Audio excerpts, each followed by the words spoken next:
Okay, under 146 in my opinion here. FTSV.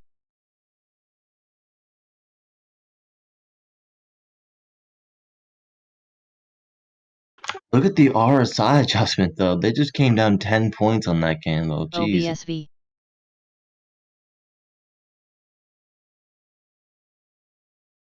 XBIT.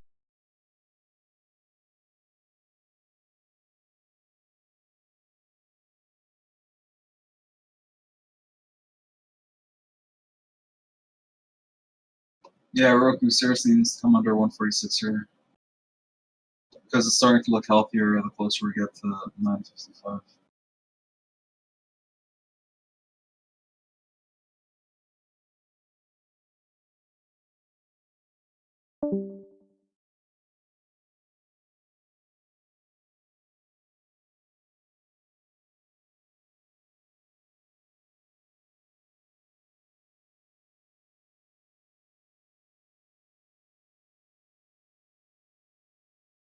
Alright, looks like we have exhaustion here.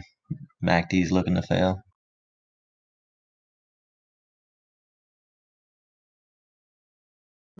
Was that it, is the question? Yeah, just like these candles are pretty weak, bullish candles, right?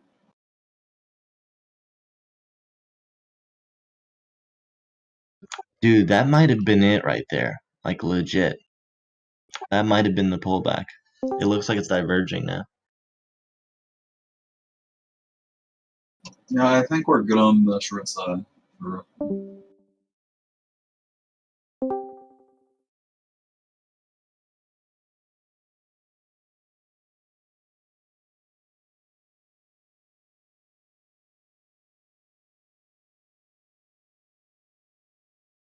Yeah, the scanners look good. CGC 2077 here.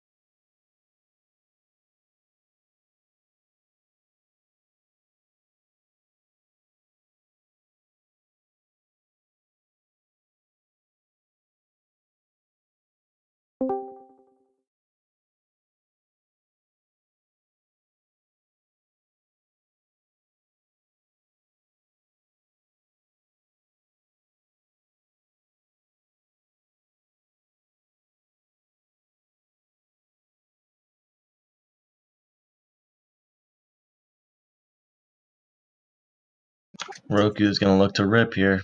AMD HOD. SPY approaching HOD as well. They just posted it last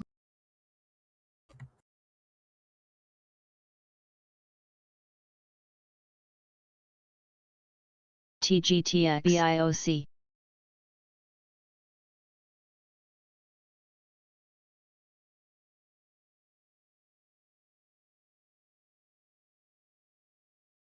Yeah, there's the HOD.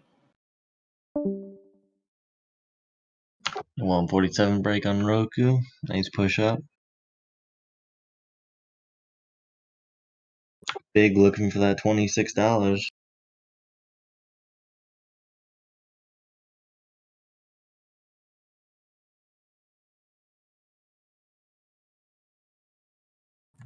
Oh, today CrowdStrike's expiry Veru. lock is today. On Sierra WD. Yeah. CAAP.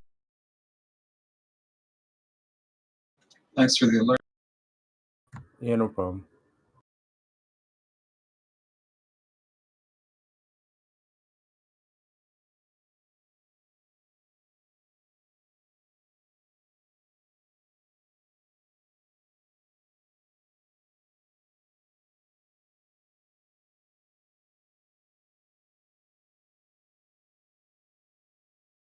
Man, Roku did not break out there on the RSI. Yeah, we diverged down here actually. Yep. Resisting first pivot point. Now we SGBX. look for the 146.50 shake on a momentum fail.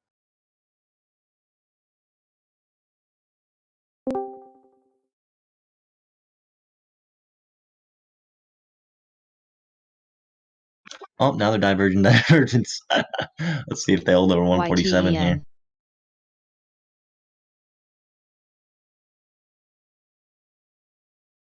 Oh my god, imagine. They would need a hold over 147.25 to stop this from failing. SNDL. Nah, I think it's gotta happen. Look at this.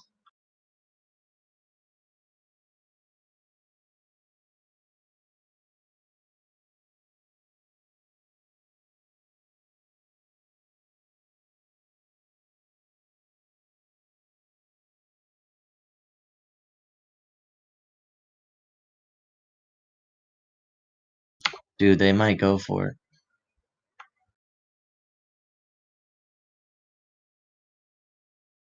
It would be very impressive if they land that.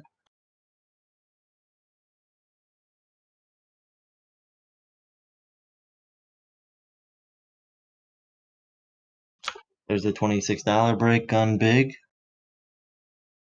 Like I said, they're gonna target that SWTX. $27 mark.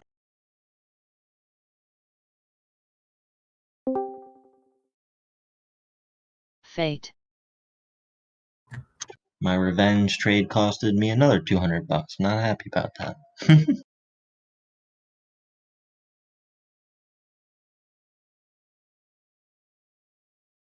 You tried to short it again? Yeah. Then that price target came. That price Deutsche Bank SFIX. raised their price target, so I just started. I knew it wanted 27. I just thought I could get a $25 shake at least. Alright, here we go. Here's the push up on Roku. Oh my god, they're gonna diverge this. Look at the MACD, dude. Look at it. It looks like it's about to reach for the sky here on Roku.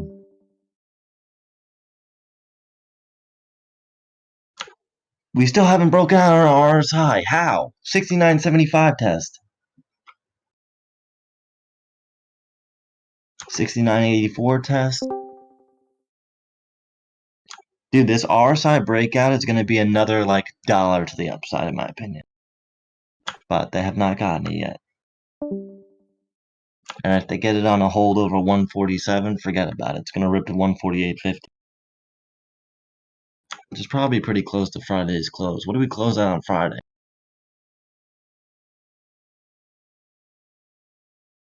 On Roku, 144.26. Oh, wow. FTSV.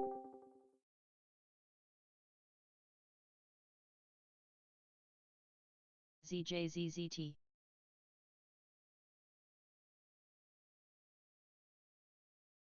Dude, it's looking like another failed breakout on the RSI, believe it or not. Like, what the heck?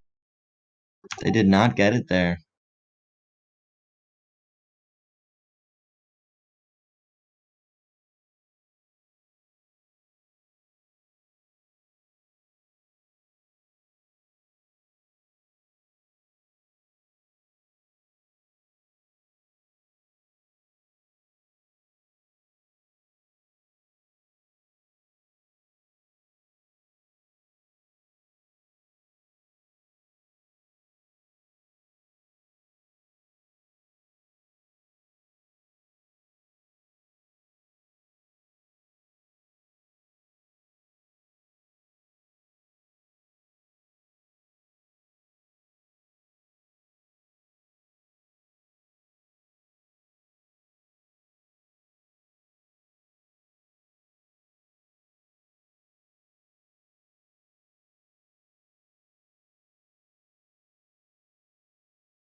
Alright, let's see if we get that 147 crack on that double topped RSI now. Honestly, it's coming all down to momentum here. The Bulls are just holding, they're just keeping it strong. The momentum is just holding strong, and the Bears just can't get any move. Another big rip over resistance. There's our RSI breakout, 71.25.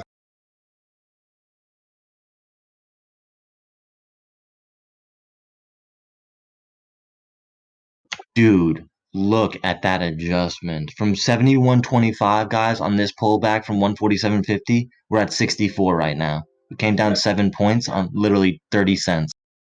Yep. I think we're gonna hit 146.50 here. Watt, APTO. Based on that ratio, guys, if Roku were to knife down like $3 here, it would breach oversold, and we would still be above open 144.80, which is freaking insane. Let's see if they get the 147 shake here. How much volume comes out? Doesn't look like there's literally any sellers below 147 there ABEO. so far.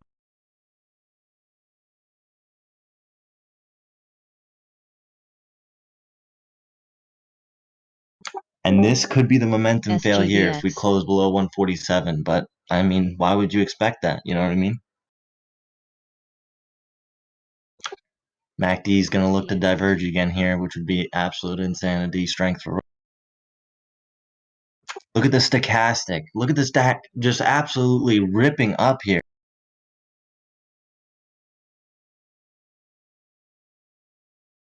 The bulls have came to play.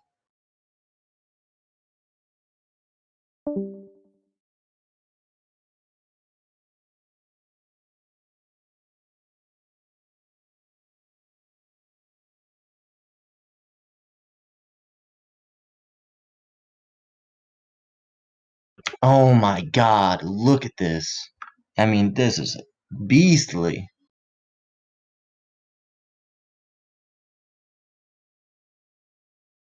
And look at our RSI adjustment. This is crazy. The divergences here are just insanity.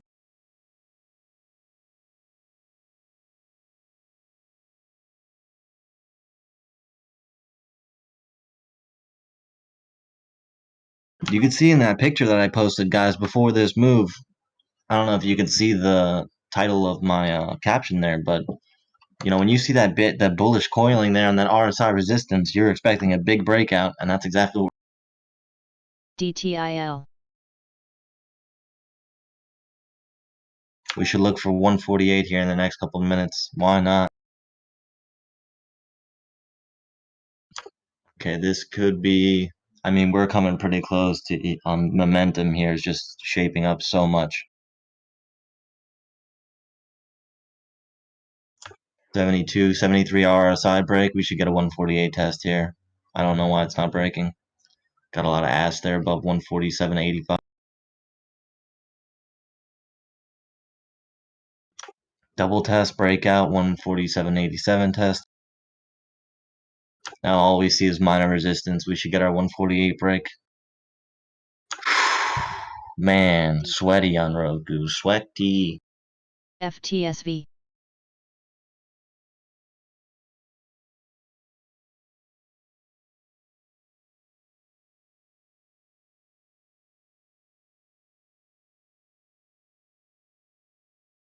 OBSV.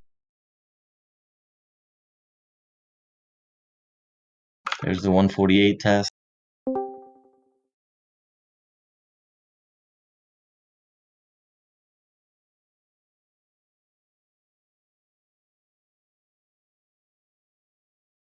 Okay, now I think we see our momentum fail. But I mean, they could take it all the way down to 147.30. If we break 147.30, we'll get a shakedown to 146.80. But I mean, look at this RSI adjustment. Looking really good. Really, really good.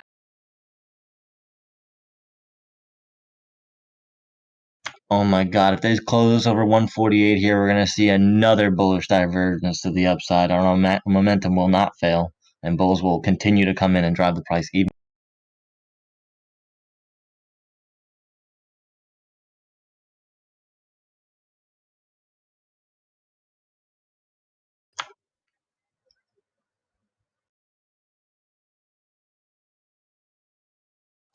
Okay, we're going to see a fail here. I really doubt they can save this.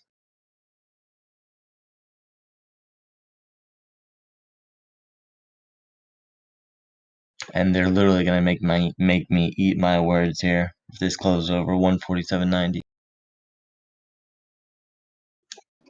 No, I don't see it happening, Frank.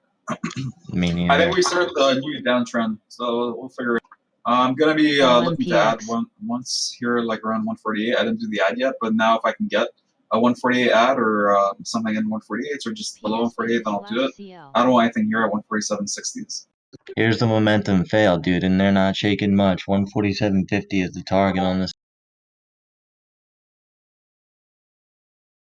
Dude, oh my goodness.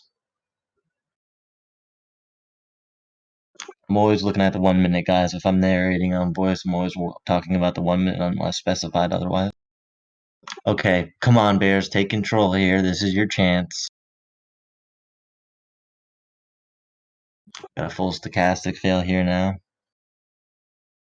This RSI is still hovering next to 70 though. 68.47 here, 69.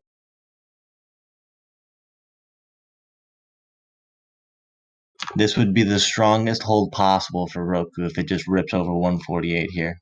Like literally as strong as you can be.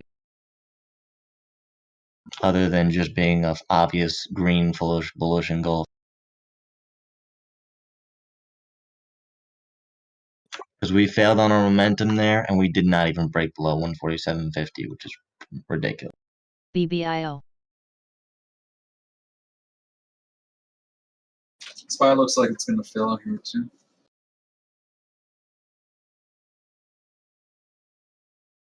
Another acting support test here for Roku. That 147.55 is gonna look. There's the shake below.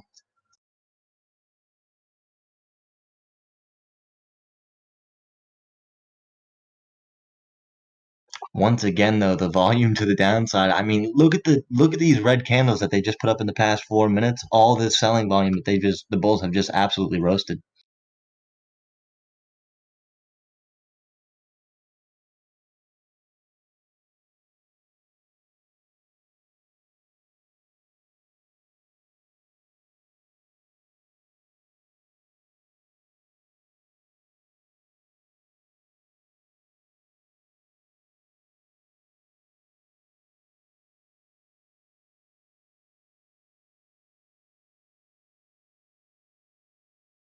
I'm kind of surprised they're just holding the 8 here. Like they're just holding the 8 this whole time.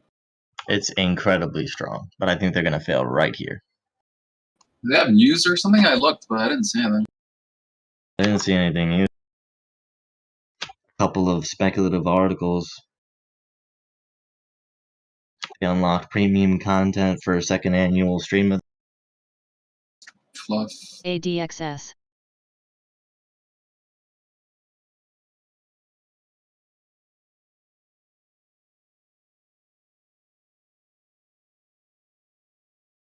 Dude, imagine they don't break down right here. I would be so impressed. It looks like it's gonna do a super knife down to like 146, and 146 is my key number. So I'd be really careful on Roku, guys.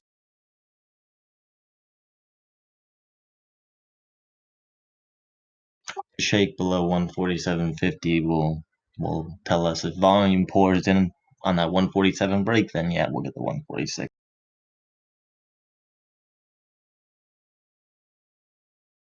Look at that, they're holding the 50. Double test here, triple test.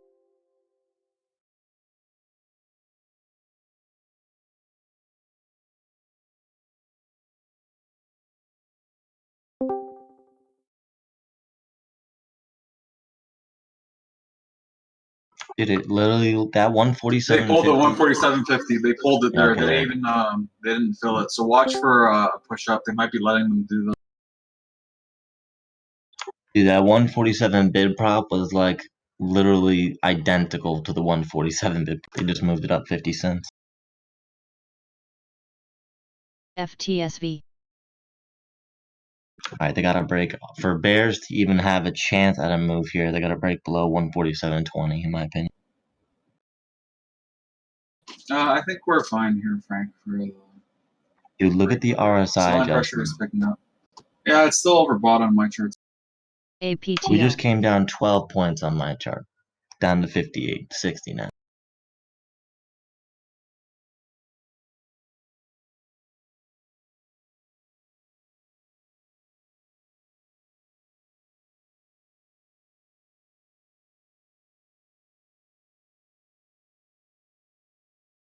Watt. Just look at the 15.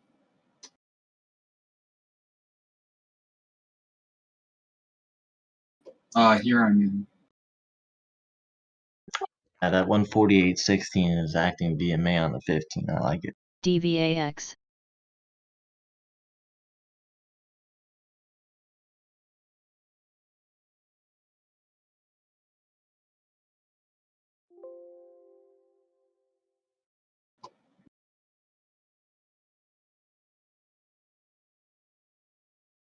Alright, let's see if they can break here. 147.22. There's the shake below. Okay, now you have a higher chance at a 147 shake.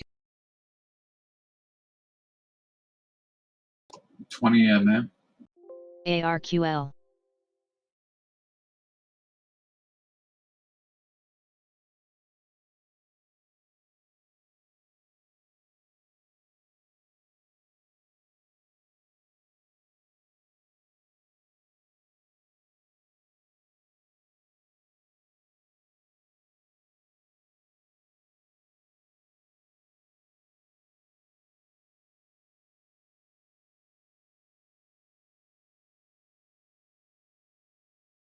RTTR.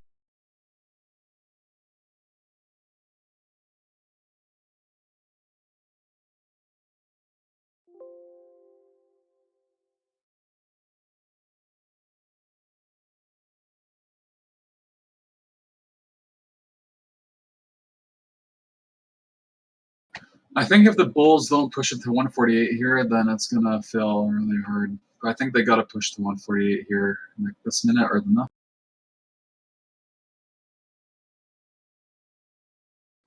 Yeah, dude, I think they're gonna save it. Like that short-term trend fail, I don't even see that happening. I just see like another divergence, and there's JMEI.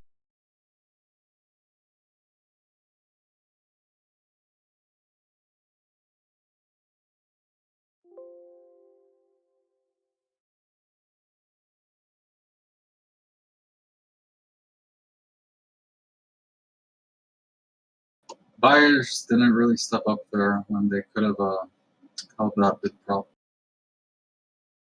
Okay, get ready for shake here. I think they'll engulf those down. yeah, the buyers have to put together a hold over 147.50. Or it is most certainly going to knife 146, like 30s probably. I think lower, like 146.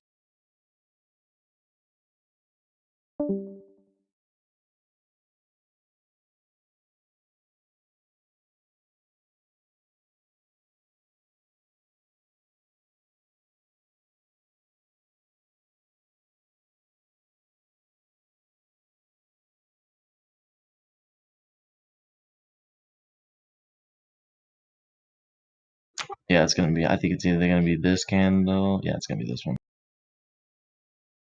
Oh, did they have any under? Yeah, 146.91, 94, 88, 88, 95. Yeah, these are all stops below 147 here. No, not all of them.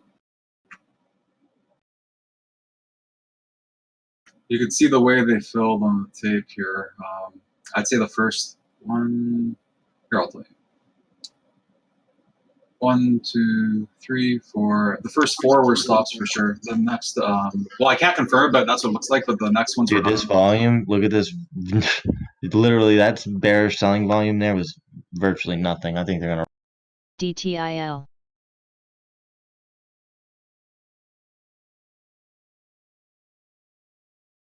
We bottomed on our stochastic. We have a full RSI adjustment down to the 50. I think we're gonna see a MACD tapering here, and FTSB. then bullish consolidation for another. Very cool. Big 2620 to HOD. Tesla ripping here, looking for a 340 push. It's at HOD. APTO.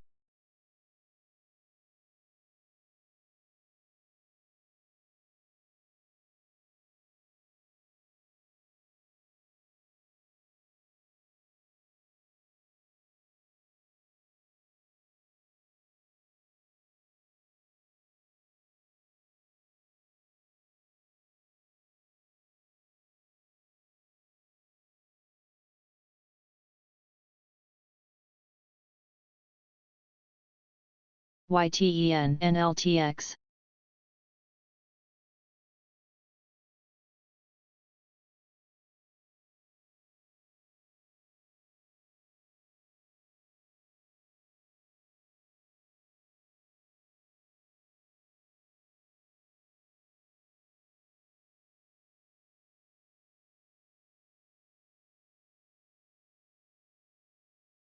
ARQL.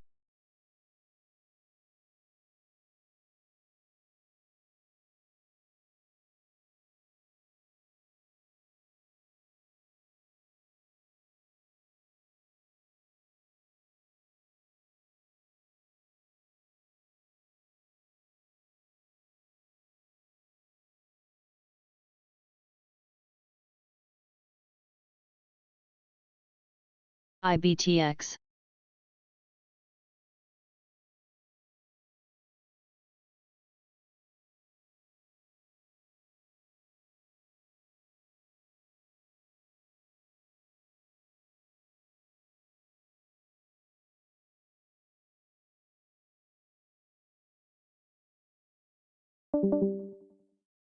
CWK.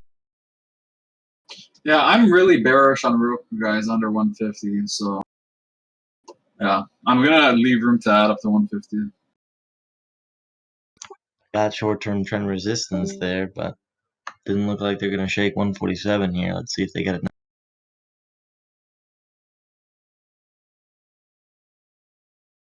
AVH.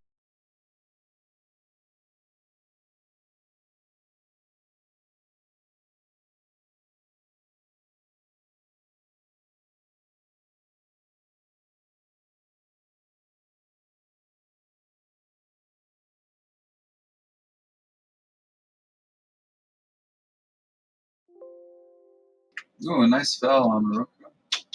Yeah, guys, my target on Roku's like 142, which was the watch list level I put, and MTNB. 140.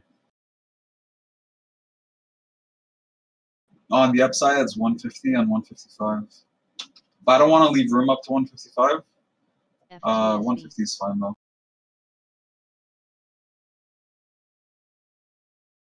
Key number 146 today.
BRMK.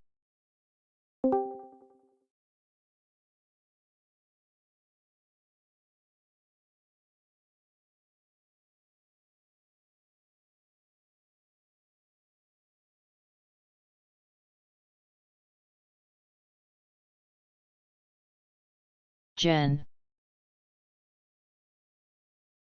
FTSV. Do you think buyers are going to be able to hold this for much longer, Frank? Because the same No, idea as last time. If they don't make the push to 148, I think They're gonna put together a move here within 8 minutes. Dude, there's only one thing to be looking at here. I mean, look at this stochastic. No, And that's come on, and- Frank. and the DTIL. RSI, dude. Look at the RSI. They're all beautiful, honestly. Yeah, but you can't come on here and say there's only one thing to look at. You know?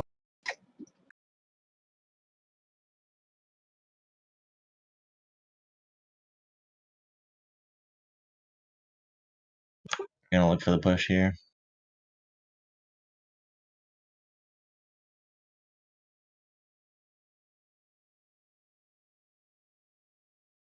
Got a 55 ask, 147.45 with 5,500.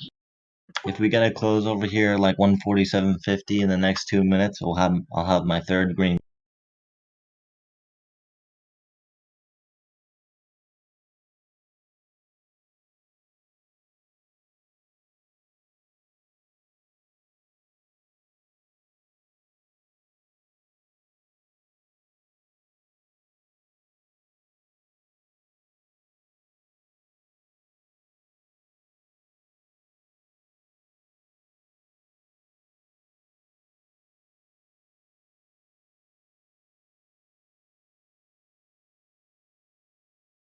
Okay, look for an engulfing candle here under 140 to under 147.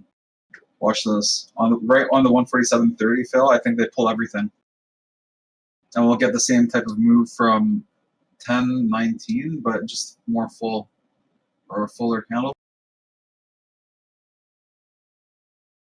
IBTX. I have to close this candle right here below 147.50.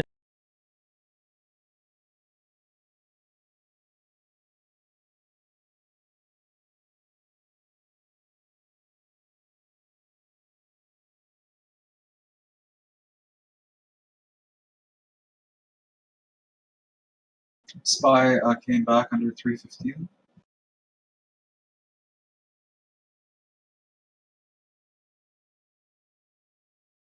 OBSV.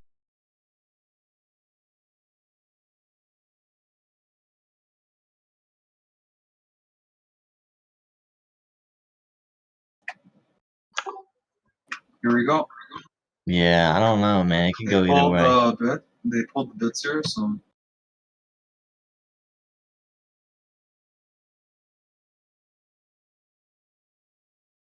Yeah, Frank, they consolidate under 148 for like long enough. You know what I mean? Either they make the push or they're going to fail it. I don't see more consolidation here. Wow, we have a big stochastic fail here. They're giving it all up.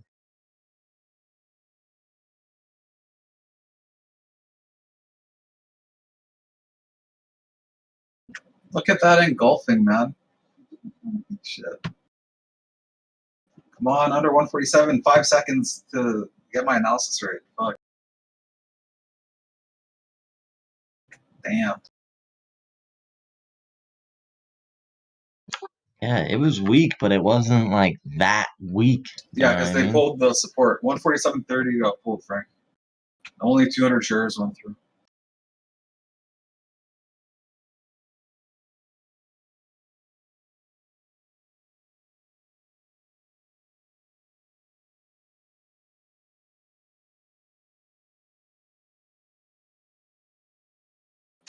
They have to launch this here to 148.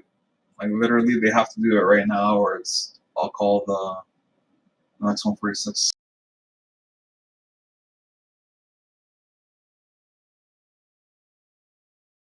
Whatever. We'll give it 3 more minutes on your analysis here.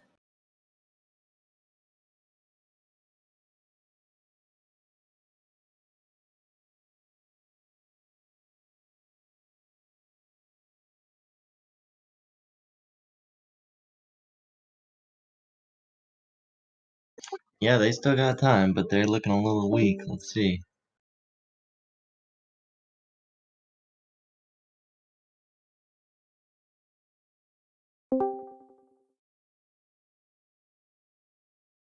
Oh, there it is. Look at that. Amazing. Fucking amazing. Yep, there's the 144.80 test. 146.80.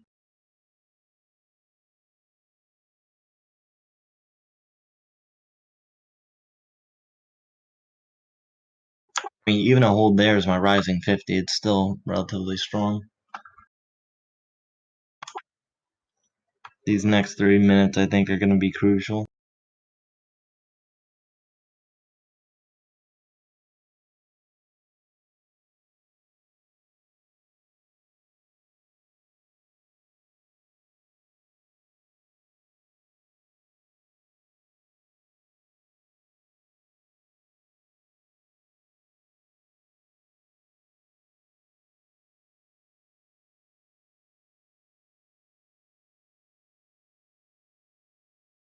APTO.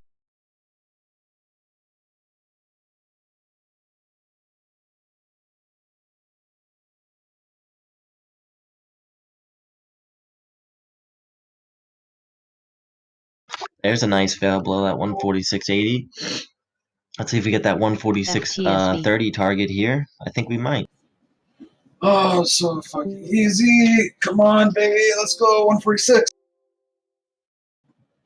That's all I needed to see. That one fucking stupid engulfing candle. Too easy. Resist 147.30. Acting resist. Too easy.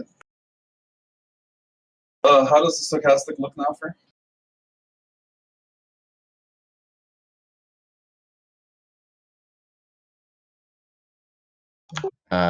Not the good. Anyone else looking at Roku? There's the 146.34 test. That's view up there. Yep, I think in terms of a melt, I think that's pretty it. But let's see if we're gonna get a trend reversal here, we'll break below 146.30 here and just start. They definitely didn't help this half hour close. IBTX.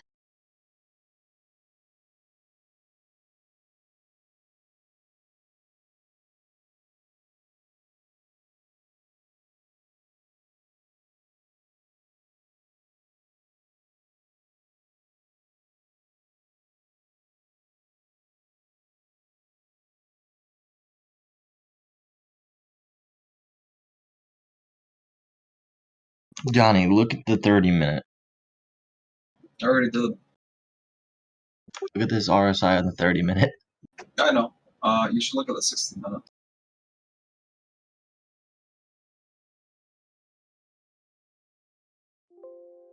$60 minutes is pretty similar. I know. HEBT. Except the RSI is at the bottom. For this hour that's been going on, it's been selling pressure. So let's see how the next 30 minutes react.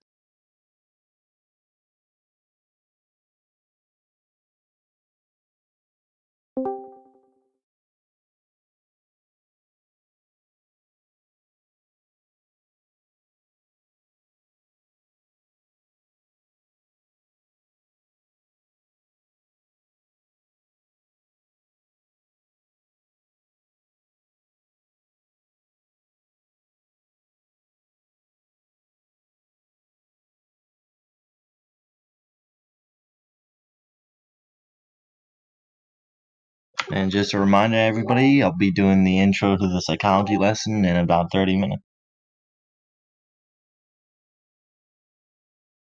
DVAX. There's 146. Fucking easy. Too bad I didn't get that ad near 148, but still got a couple ads, so.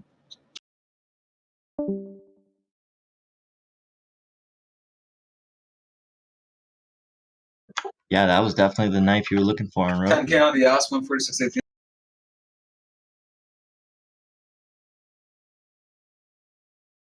Good selling volume coming in here now.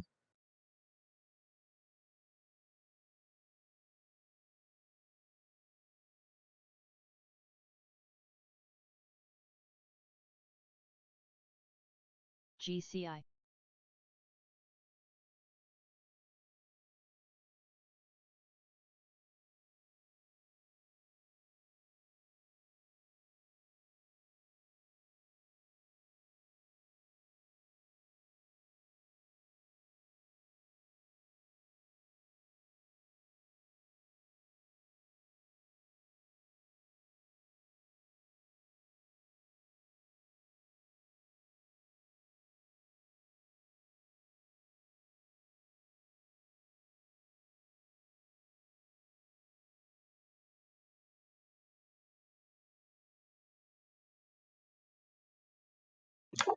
And we got that RSI bottom on that 146 candle. 146 still key.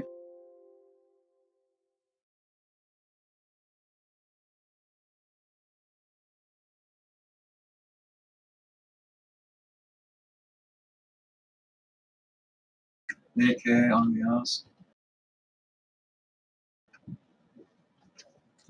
Oh man, that was so easy. Fuck, I should have doubled down on 148. I'm so stupid.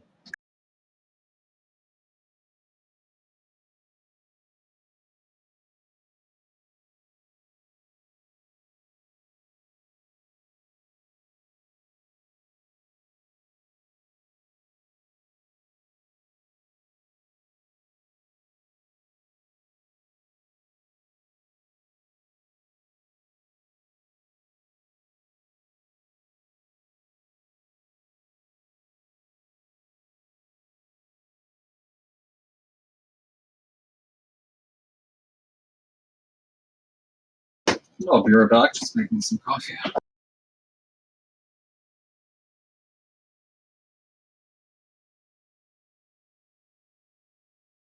TLYS.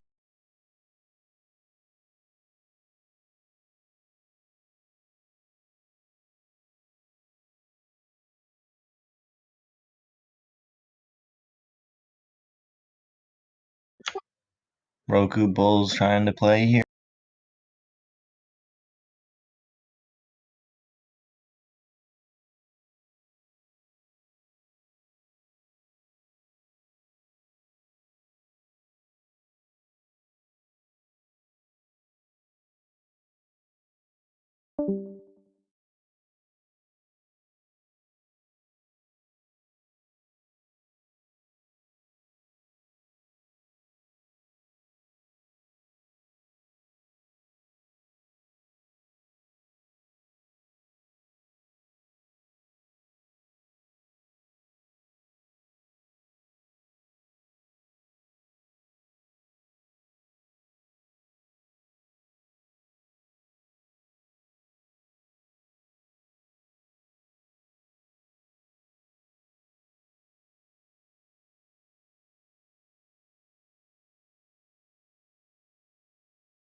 OBSV.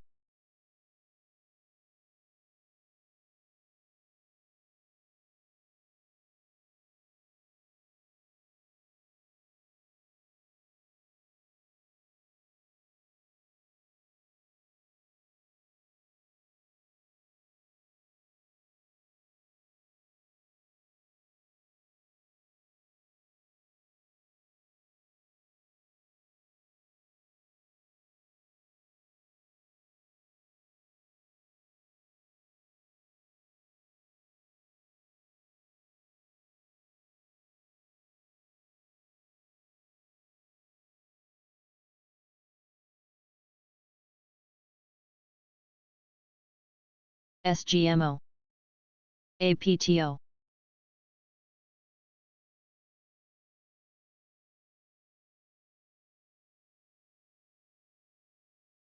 HEBT.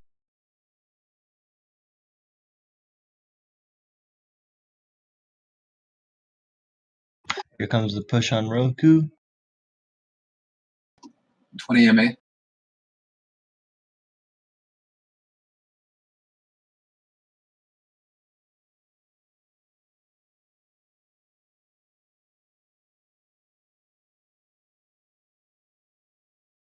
This is when the Bulls are like, no, our trend.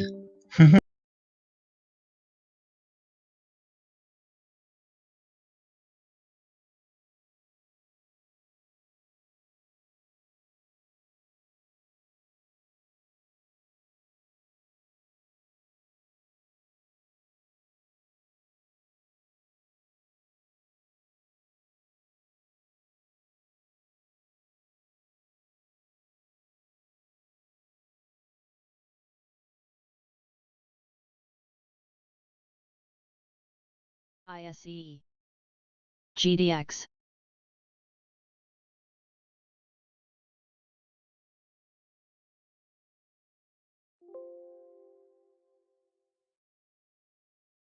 DVAX.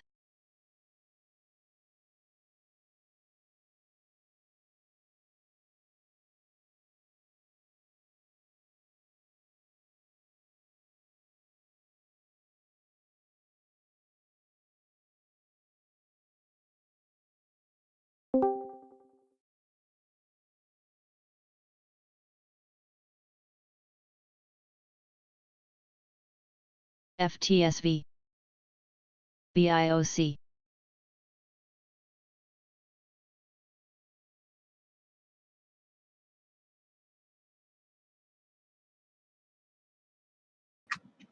Okay, watch Roku here. Get ready under 147.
SGRY.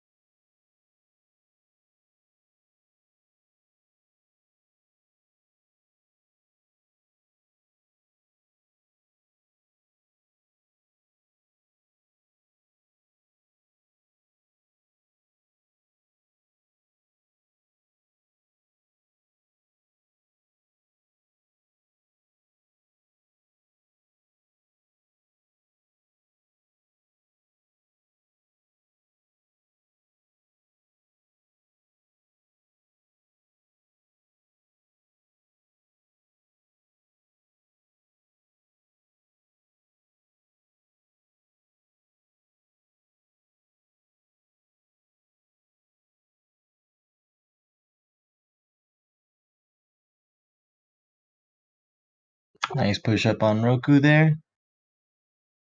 Held that 146.30.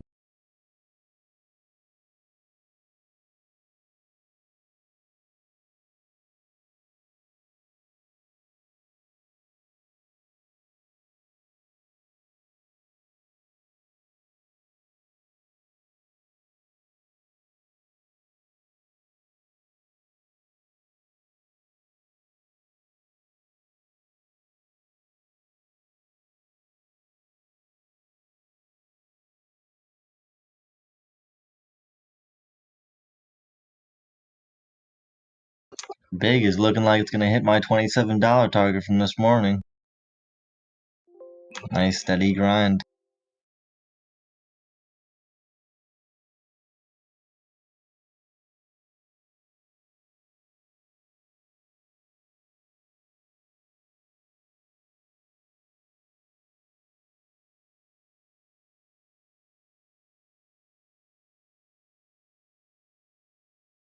APTO.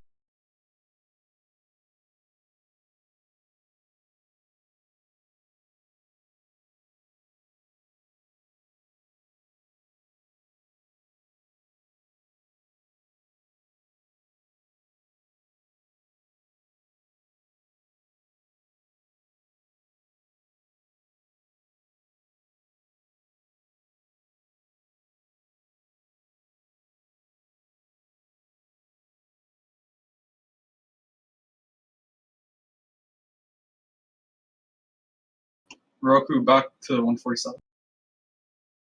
Yeah, they're going to look for a break here. There it is.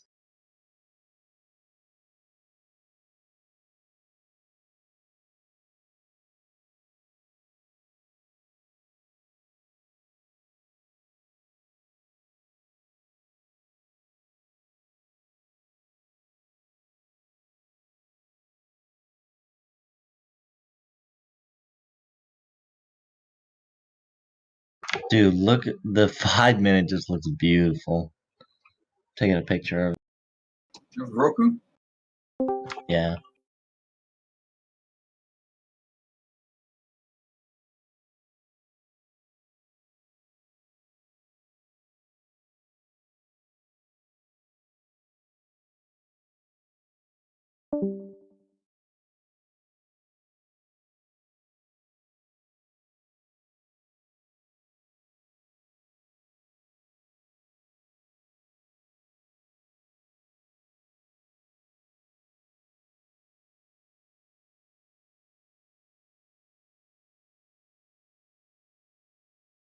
YTEN.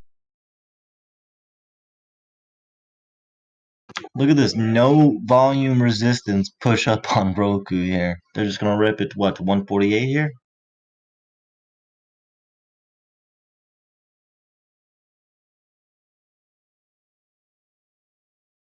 I think they're gonna reject it.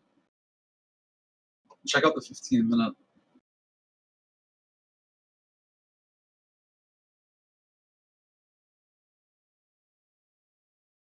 NLNK.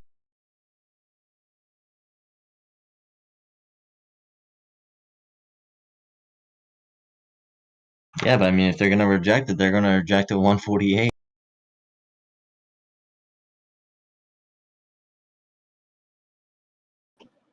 Watch the 147.30 again.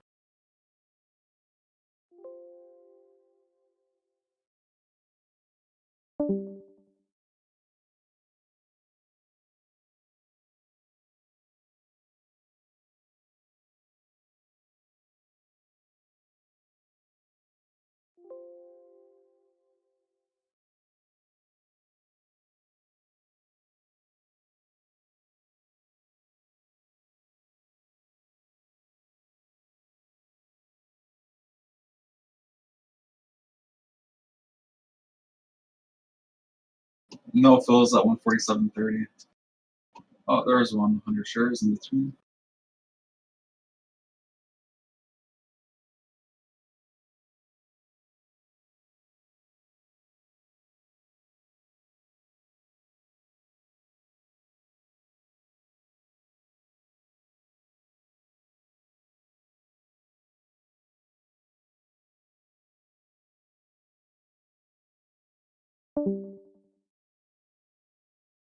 Alright, let's see if we come down to 147 here and there's that hidden bid. I think 146.50. That was my first target before, and then 146 we got both. And I said 146 is the key number, which clearly it was. SGBX.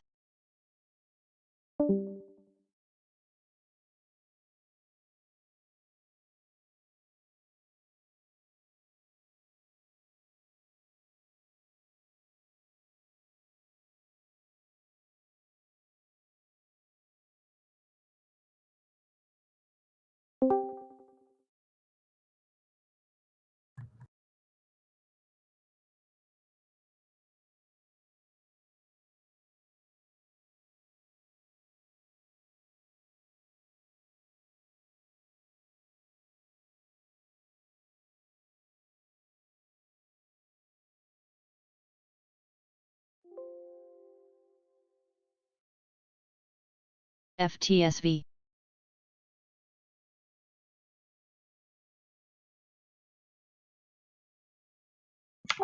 Here's a shake below 147. Check out the gap. And the 2-minute. Show.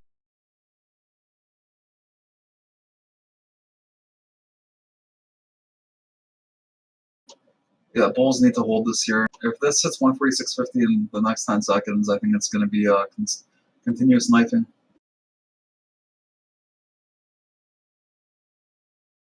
Okay, they didn't get it.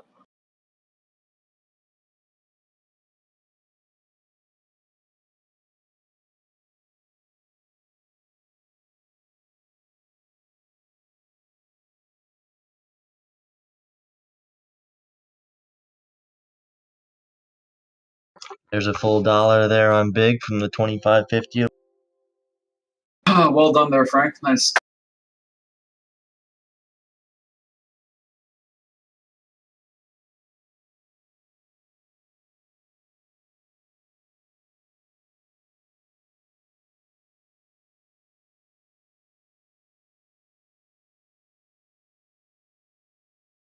SPY's looking healthier here. I want to see a little push here to 315.05 and then a continuation to the HOT. The AMD failed that 39.70 resistance mentioned down to. There isn't a lot of room on AMD though, but so look for just like a 39.30 until or 39.70 for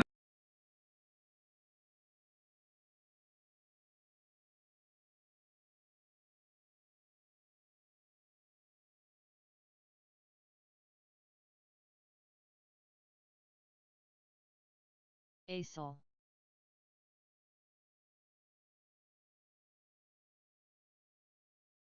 NVIV.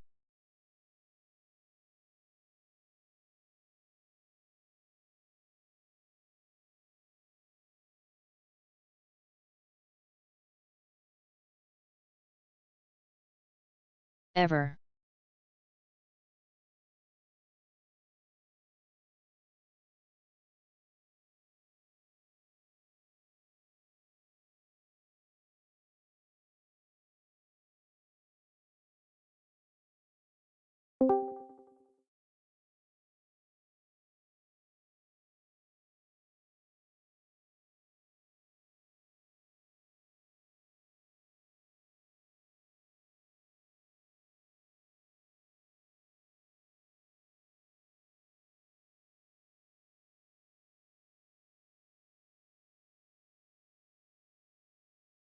BIOC.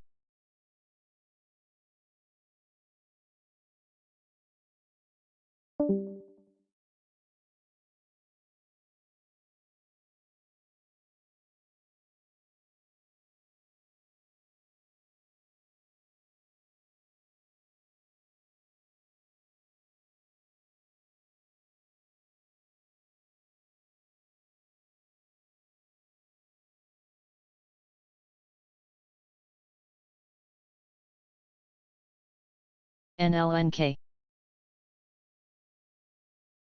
SGRY. Bulls look like they're waiting for something on Roku here.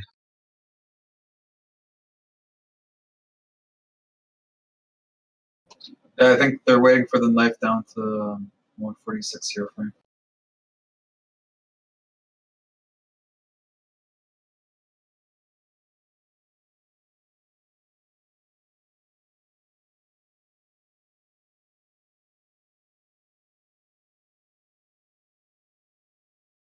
BBIO.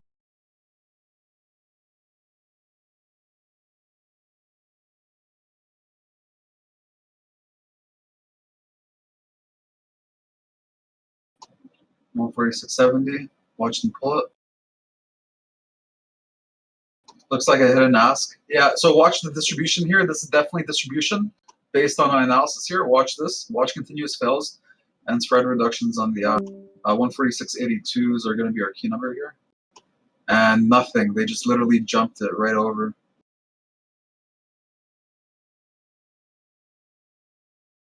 That 146.82 level. Seal.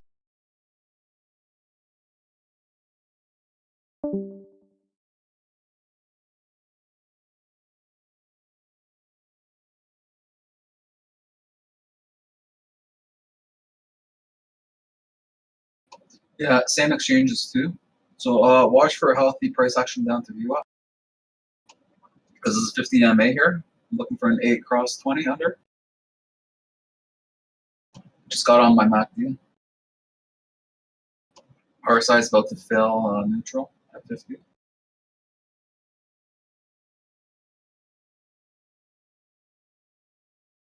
Okay, 7 more minutes until the lesson guys.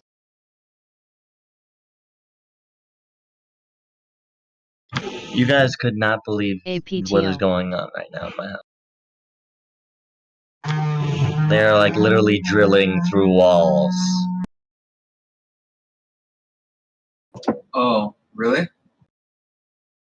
Yeah, I hope they finish Yeah, I soon. can. Is it? We OBSV. can postpone it.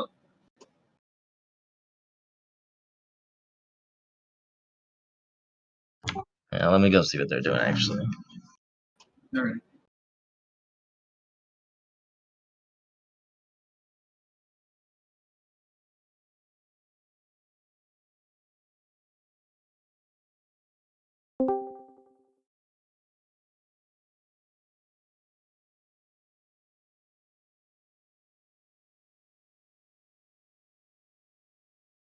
SGBX.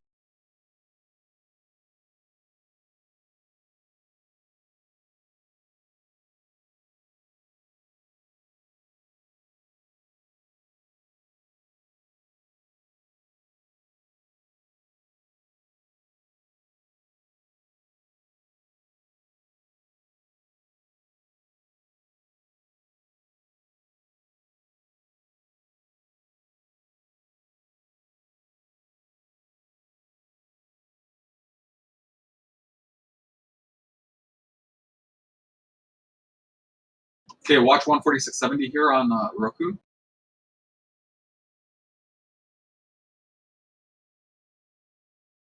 FTSV.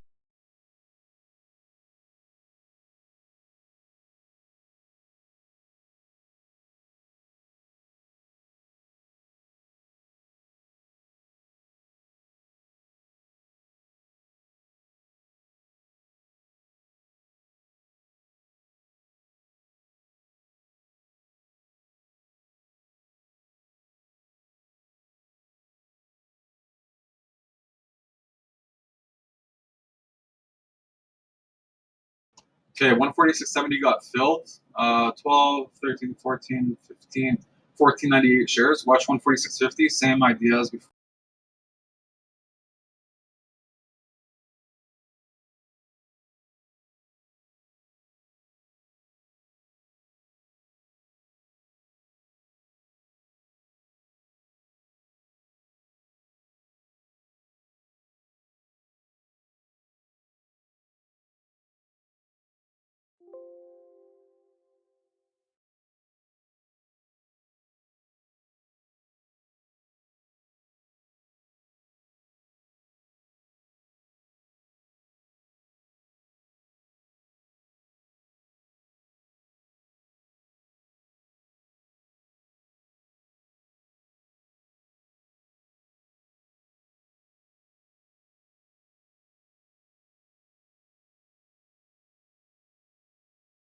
It looks like they're fixing some floorboards or something. Hopefully they'll be done soon. Yeah, we'll just start it when they finish, right? Because I could hear on my end when you were talking before.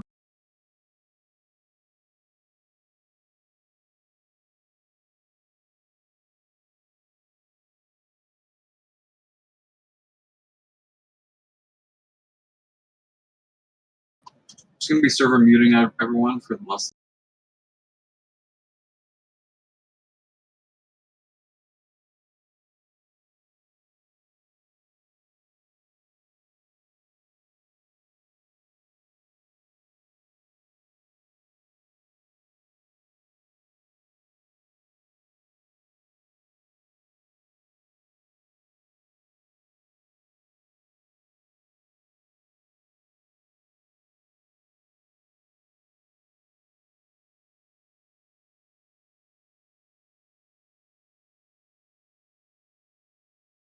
CYCC.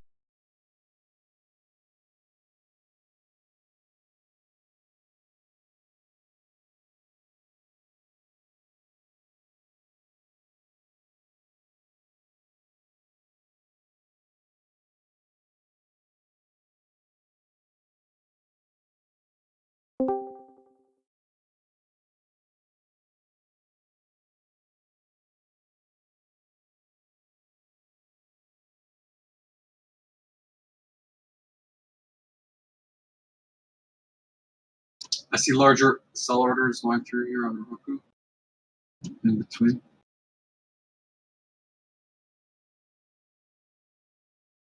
There it is. Watch the knife here. Spread reduction.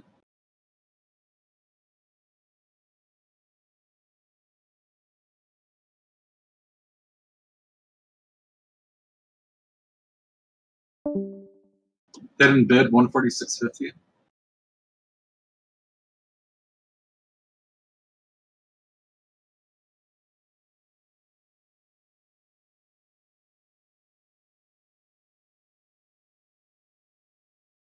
Yeah, I think they're gonna look for that 146.30 smack again. Yeah, we have VWAP here now 146.40. We got a 100 146.20. Got my key level at 146.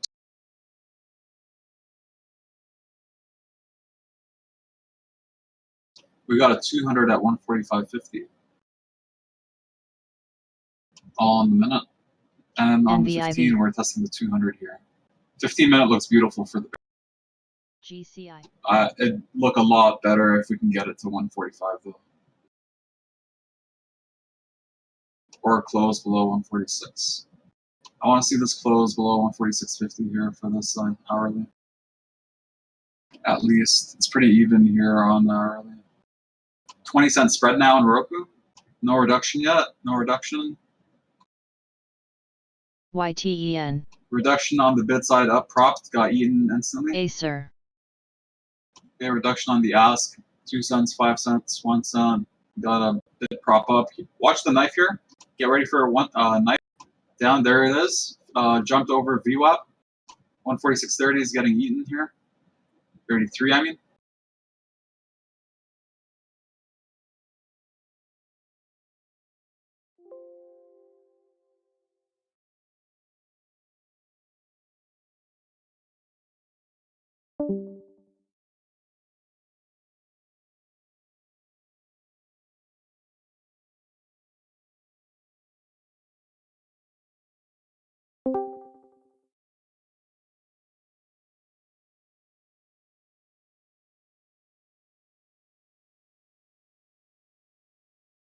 They just bid prop that up 30 cents there on Roku. We're at 146.17, 23. Here we go. This is beautiful. Man, every rejection, so pretty good. Every rejection was right today.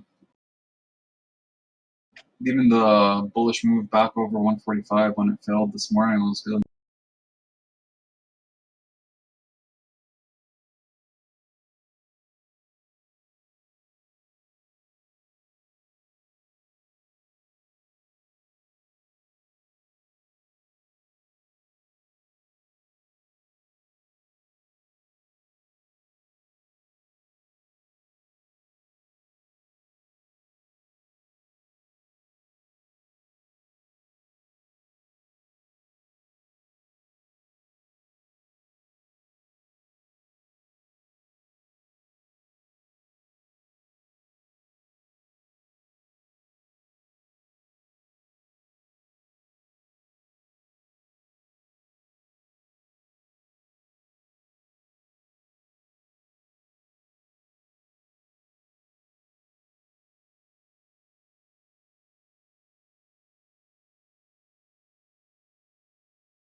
Big story just made a new HOD here a couple minutes ago. Roku's about to knife here. Watch 146.30. BRMK. Not looking good here for the bulls. Let's see if they'll hold view up.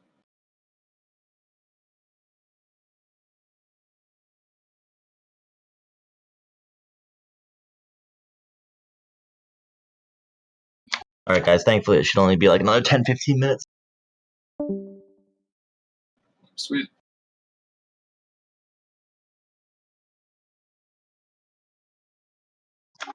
Alright, let's see if we get a melt below 146.30 here.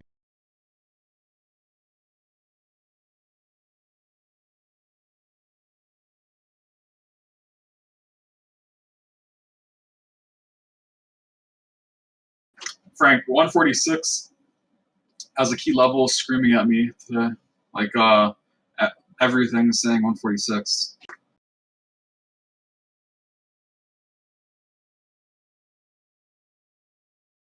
Look at that knife. Yeah, I think we're gonna go closer to 145, 145.30. Yeah, I remember that 145.30. You had mentioned it earlier today. That was a good level.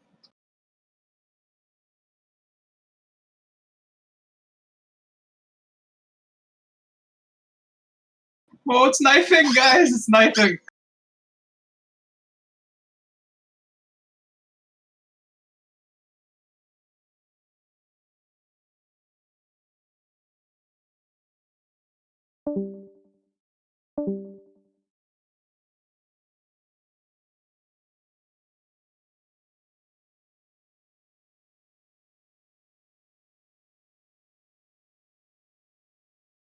AMD 3930.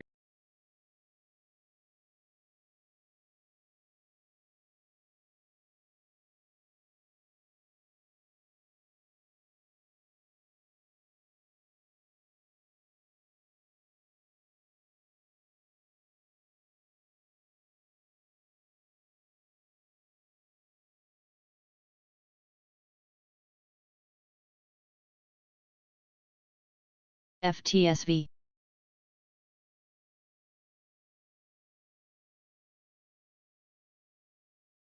TVTY.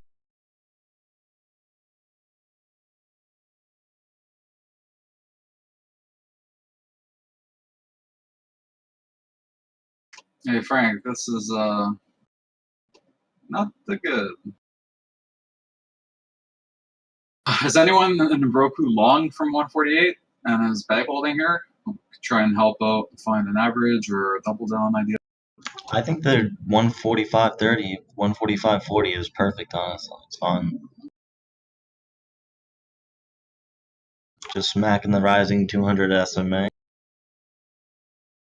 Well, I liked it earlier, but now that I'm looking at it, I'm not liking it as much here. 145.30, Frank.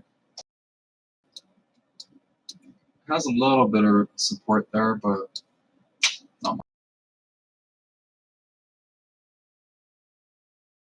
I like 145 more. And 145.50 as well. It's pretty good. So here I just tested the 200 EMA, Frank. 145.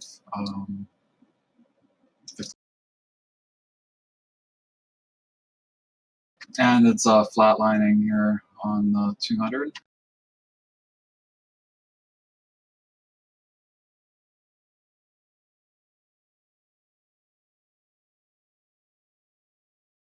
Dude, look at big 26.94, almost on my. Are you in the short or in the long or no? No, I should have went long. Honestly, I don't know why I didn't, but Yeah, I'm kind of surprised you didn't either, because like it's just continuation, right, from the other day when I took that long from like I think 23.20 or something. yeah. And before they came out with this price target, I was literally eyeballing the $34 mark from Friday. So Oh, they have a price target on it. yeah, Deutsche Bank. Deutsche Bank, aren't they like about to go bankrupt? Not if big can save them.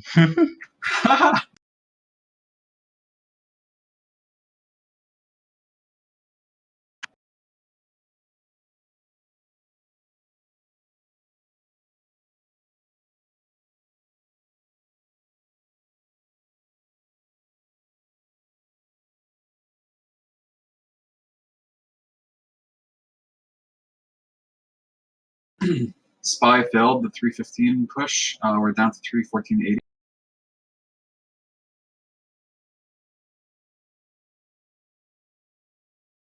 BBIO. Well, TVIX just going sideways. That sucks.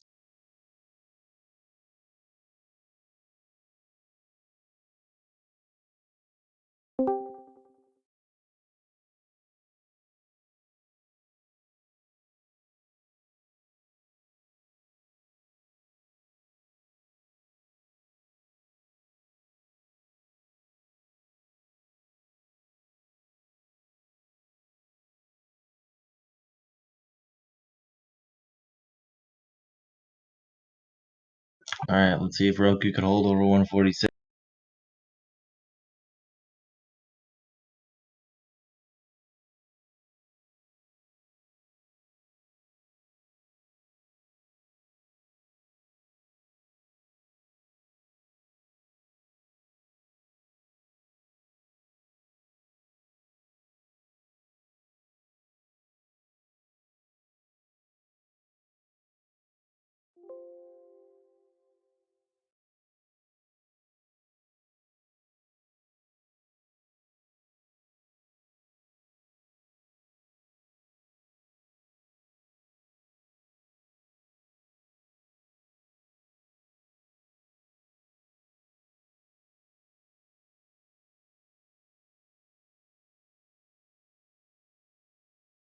146 got pulled. Oh, actually, sorry, I got eaten. But it was in between. It only got eaten after. It's kind of weird. Like, it doesn't show it as on the bid at all, but the orders came in after the bid came down. It was strange. So the bid came down, then all those orders at 146 got filled in between on my level 2 and tape.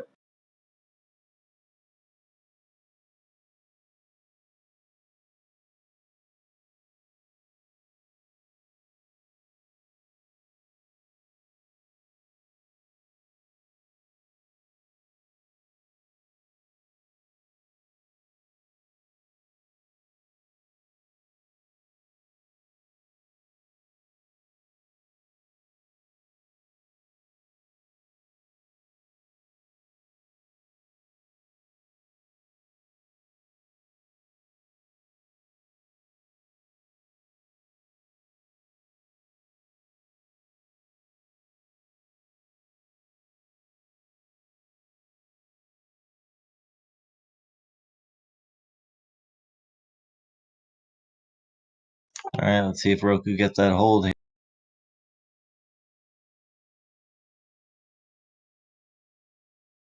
I saw a 3,400 share order go through over the ask.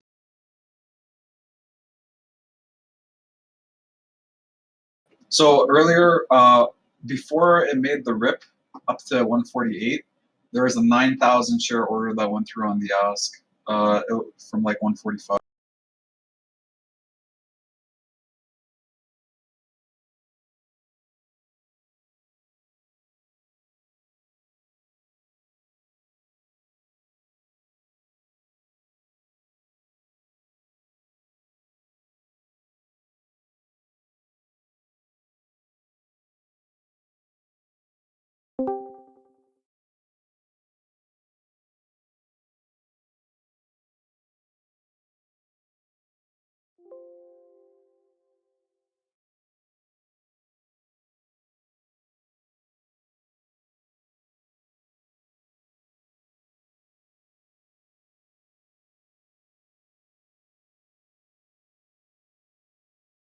I think they need to break VWAP here in the next like 20 seconds, or it's gonna fail. Actually, they need a harder push. They need like a 146.80 put, or like 146.85 in like 5 seconds here. If we don't get it, I think it's gonna knife. If it doesn't knife, then I think we'll launch like within 10 seconds after the close here.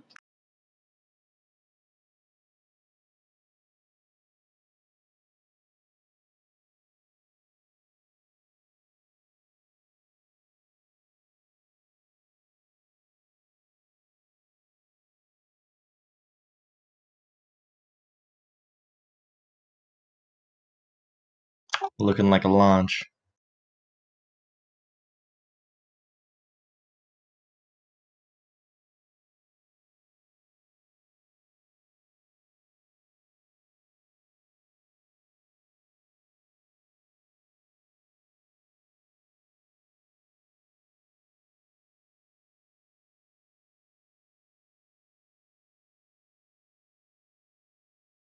Yeah, trying resistance as well. This looks good.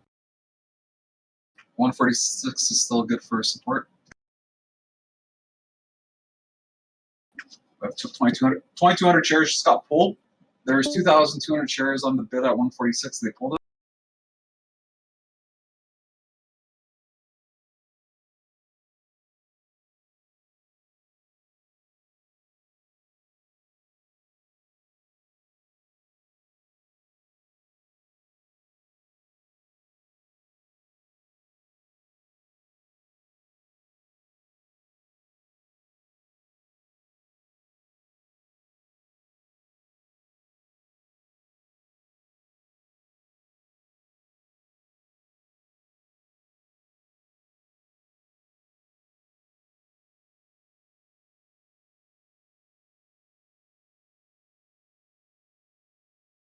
Wow, this doesn't look good on Roku.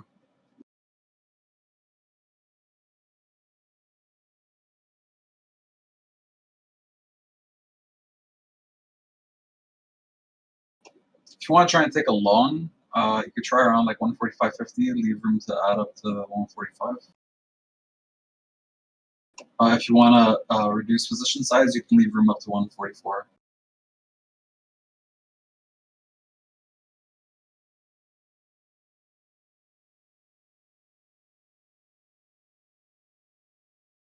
Yeah, I don't hate it down here at all.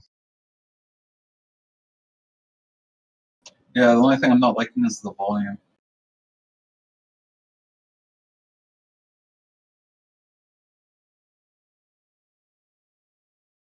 Otherwise, looks pretty. Like, I don't like the volume. It's holding the trend resistance. Give me one.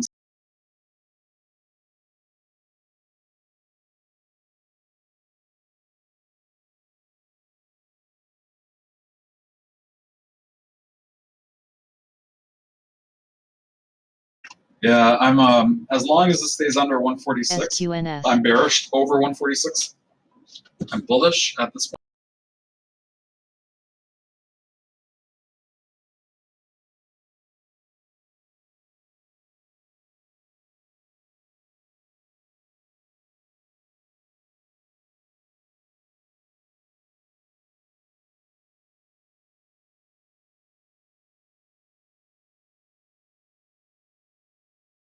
This is trend support here.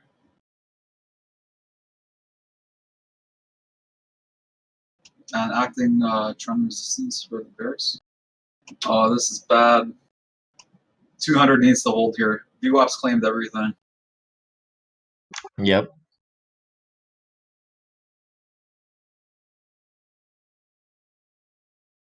I want to give a shout out to Market or Mar.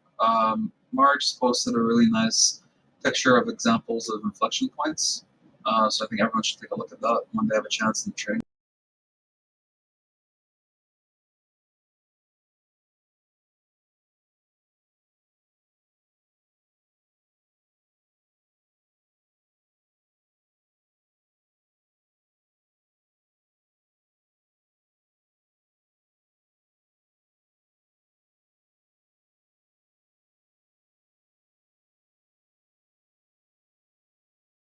Watch Roku. Roku's about to knife. Yeah, it's Let's see gonna. if 145.30 holds. This is my 145.50 key level. Let's see if we get that 145.30 test. This is so good, man. What a fucking move, man. Oh my god. I thought we were like 146 has been my key level, but I thought it was gonna hold. So that's why I like the short from over the 145. And yeah, they just with that 9K order that came in. I guess the bulls like that, you know, follow the volume, so follow the money. SGBX.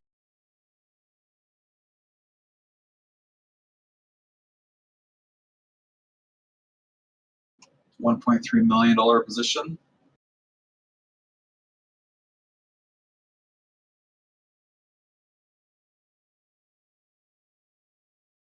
Yeah, some big buys coming in here.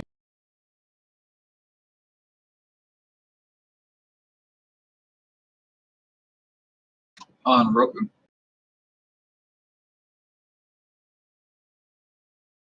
Yep. I saw 2,000, 25, and 1,000, but they're all in between on my tape here. Do they show up as bias or on your charts, or I mean on your tape? Yeah, the 2,500 for sure. Thanks, Frank.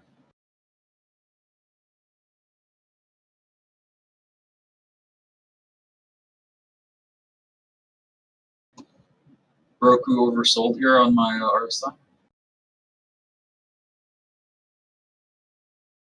MACD back under zero or neutral.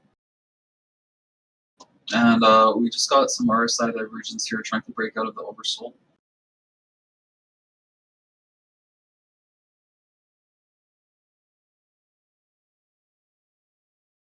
Looks like 145.80 is going to be a nice resistance level here below the 146. We have some shares piling up here at 145.55. I think they're going to get eaten.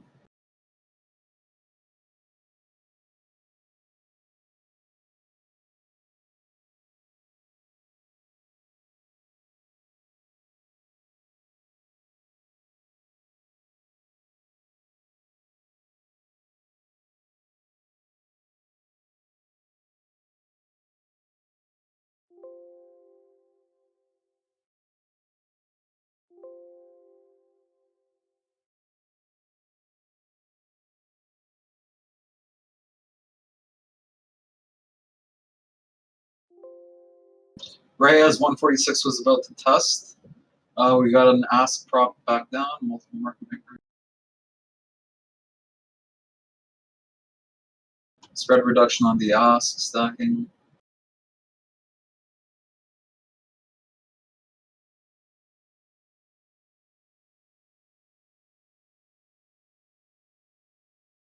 Yeah, it looks good over that 146 here.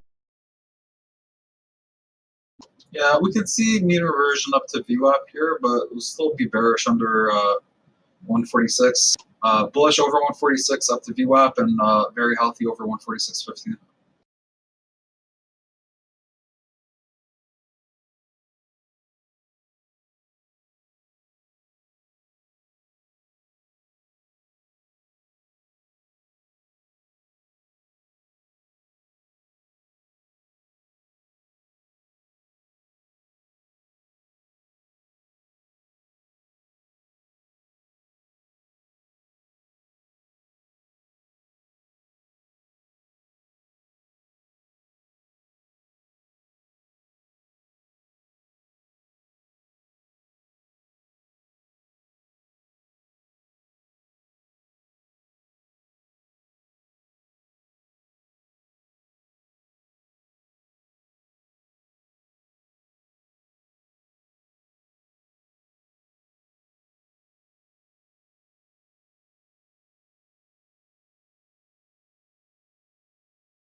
Okay, SPY just came down quite hard here on like little selling pressure.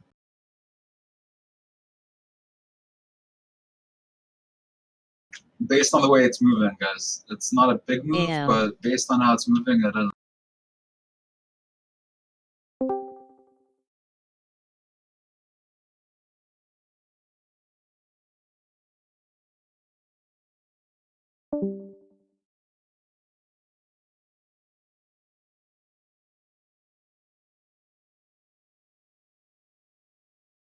SYBX.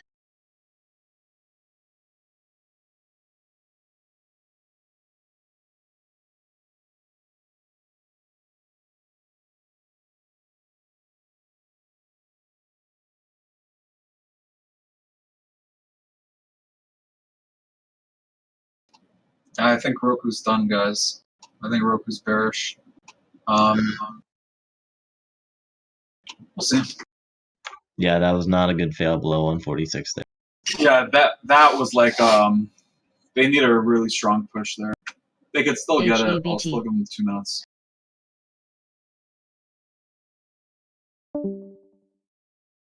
Two minutes for VWAP.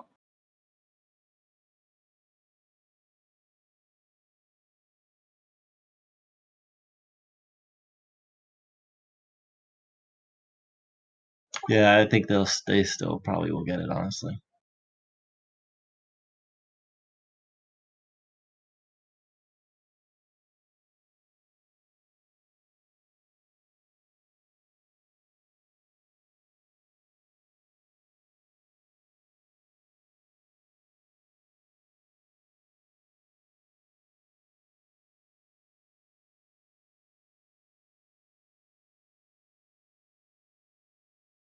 Oh, this is bad. 200 EMA. I want to see that 145.30 at least. Boil. Tone. UGAS. Wow. Yeah, it's definitely much different from the one we were seeing this morning. Yep. Spread reductions here on the ask, and then bid propped up. I think they're just going to sell everything that gets propped up here. I will.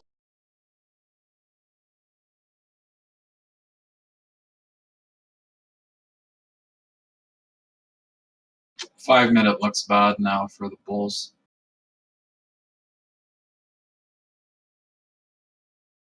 I just saw a couple of orders. One order at 147, a small amount of shares, and then one order at 146.80.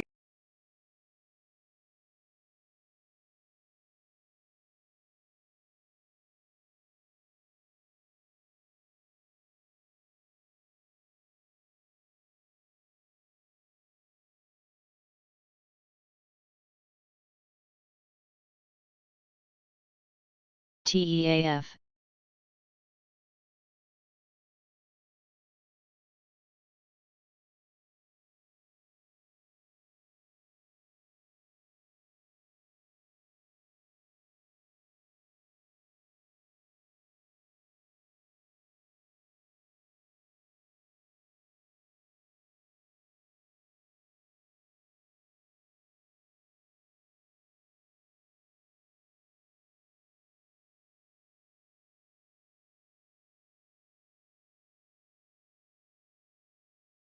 Okay, Roku's starting to look a little healthier here. 2 minute looks good. ASOL.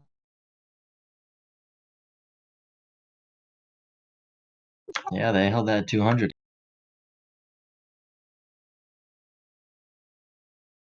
Yep.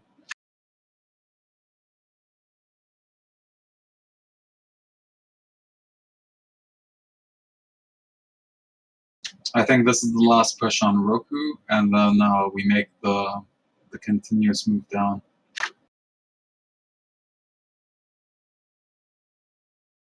Big, $27 rejected, $26.98 was the high.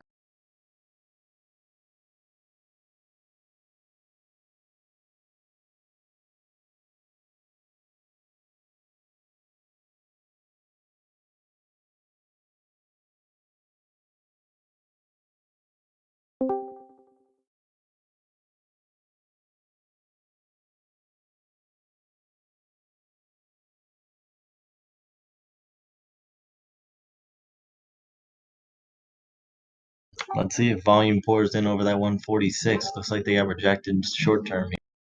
Big, just knife down here, nice 15 something. Healthy bearish candle. KALV.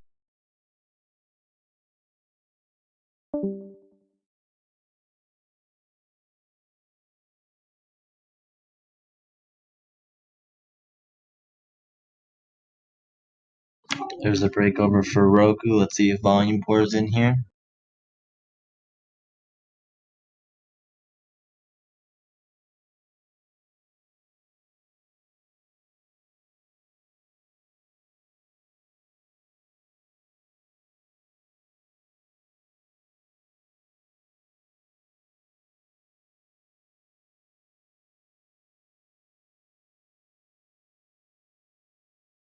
Yeah, baby, that's what you're talking about. FTSV. 1 minute left on the 30 minute, and all our key time. Okay, there's your view up. It's a heck of a last minute reversal, huh?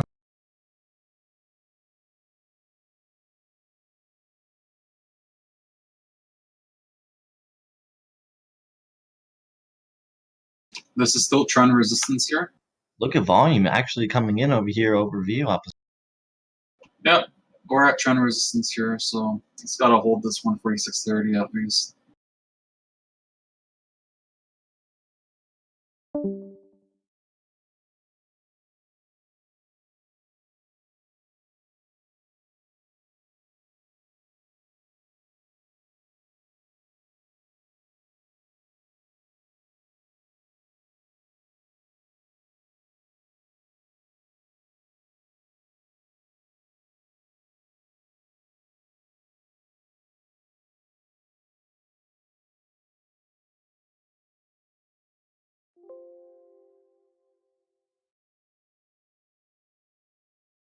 SGBX.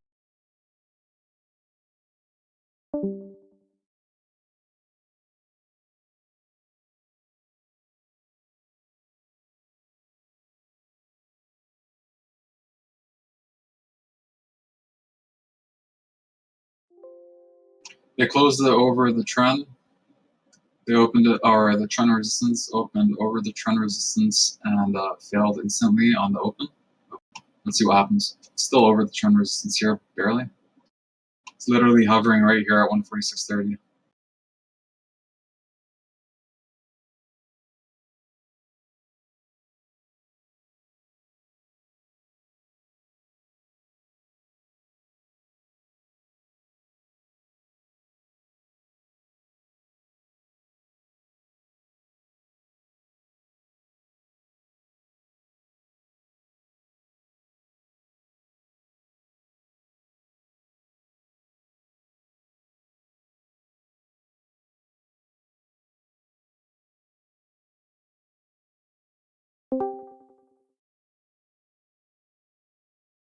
Alright guys, and on that note, it looks like they are done in the house, so we'll begin the lesson in about 5 minutes.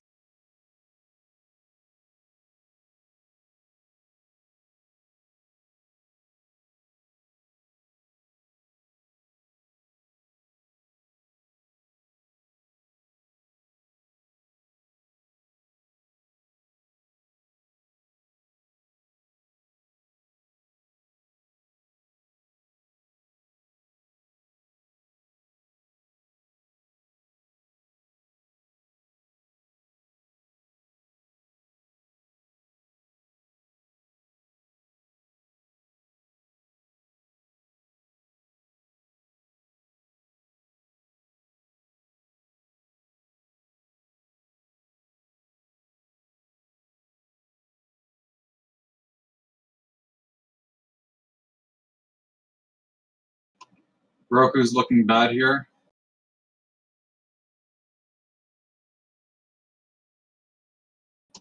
$146.50 resistance. When the lesson starts, guys, no more analysis or interruption, please.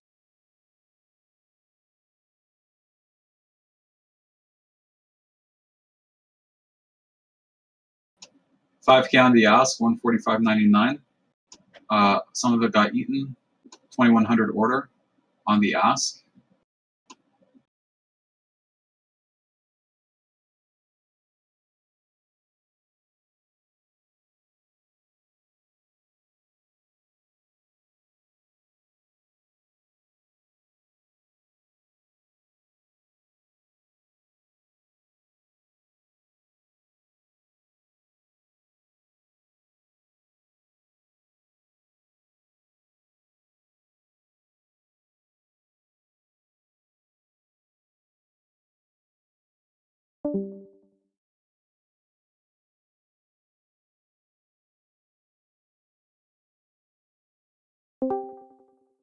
Okay, Roku is coming to the end of my range here.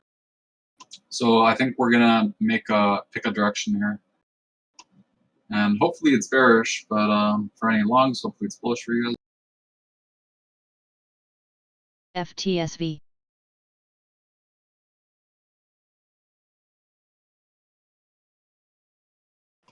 Frank, are you gonna be posting material? And if so, do you want to move everyone into the Frank's master? BBIO. Yep, I'm typing a message now. Okay, great. FTSV.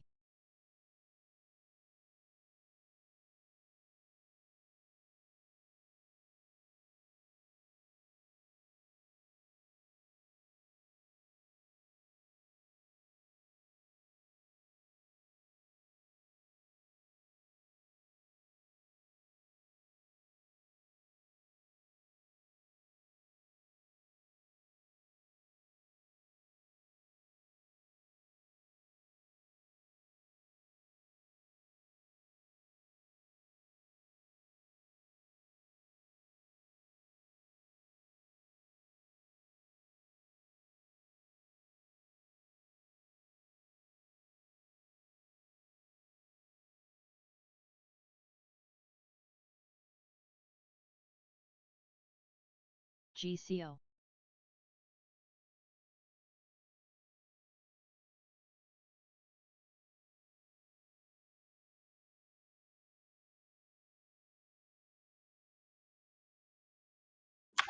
Alrighty, obviously for Roku here, if you're watching Roku, you want to look for that hold over 146.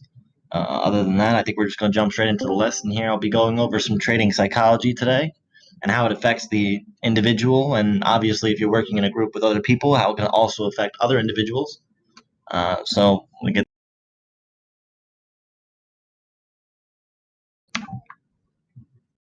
I'm going to actually take 1 minute to just call Johnny in a private call here just so I could test my audio, make sure everything is good, and then I'll be right back.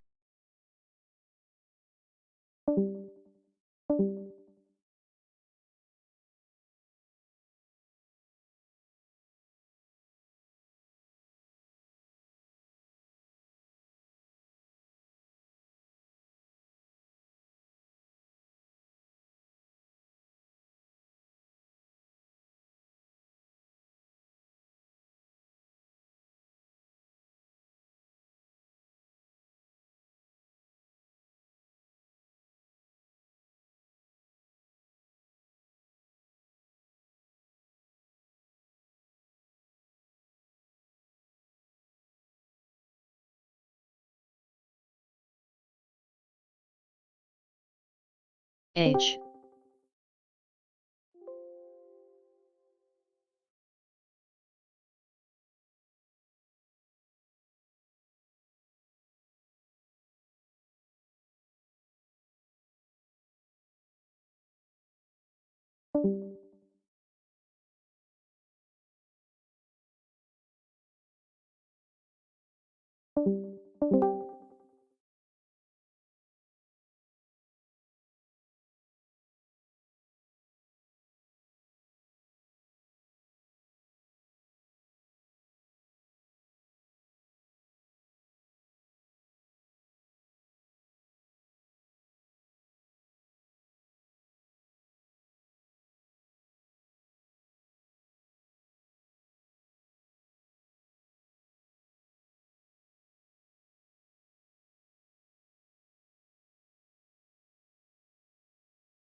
SMMT. Alrighty, so everybody can hear me? Am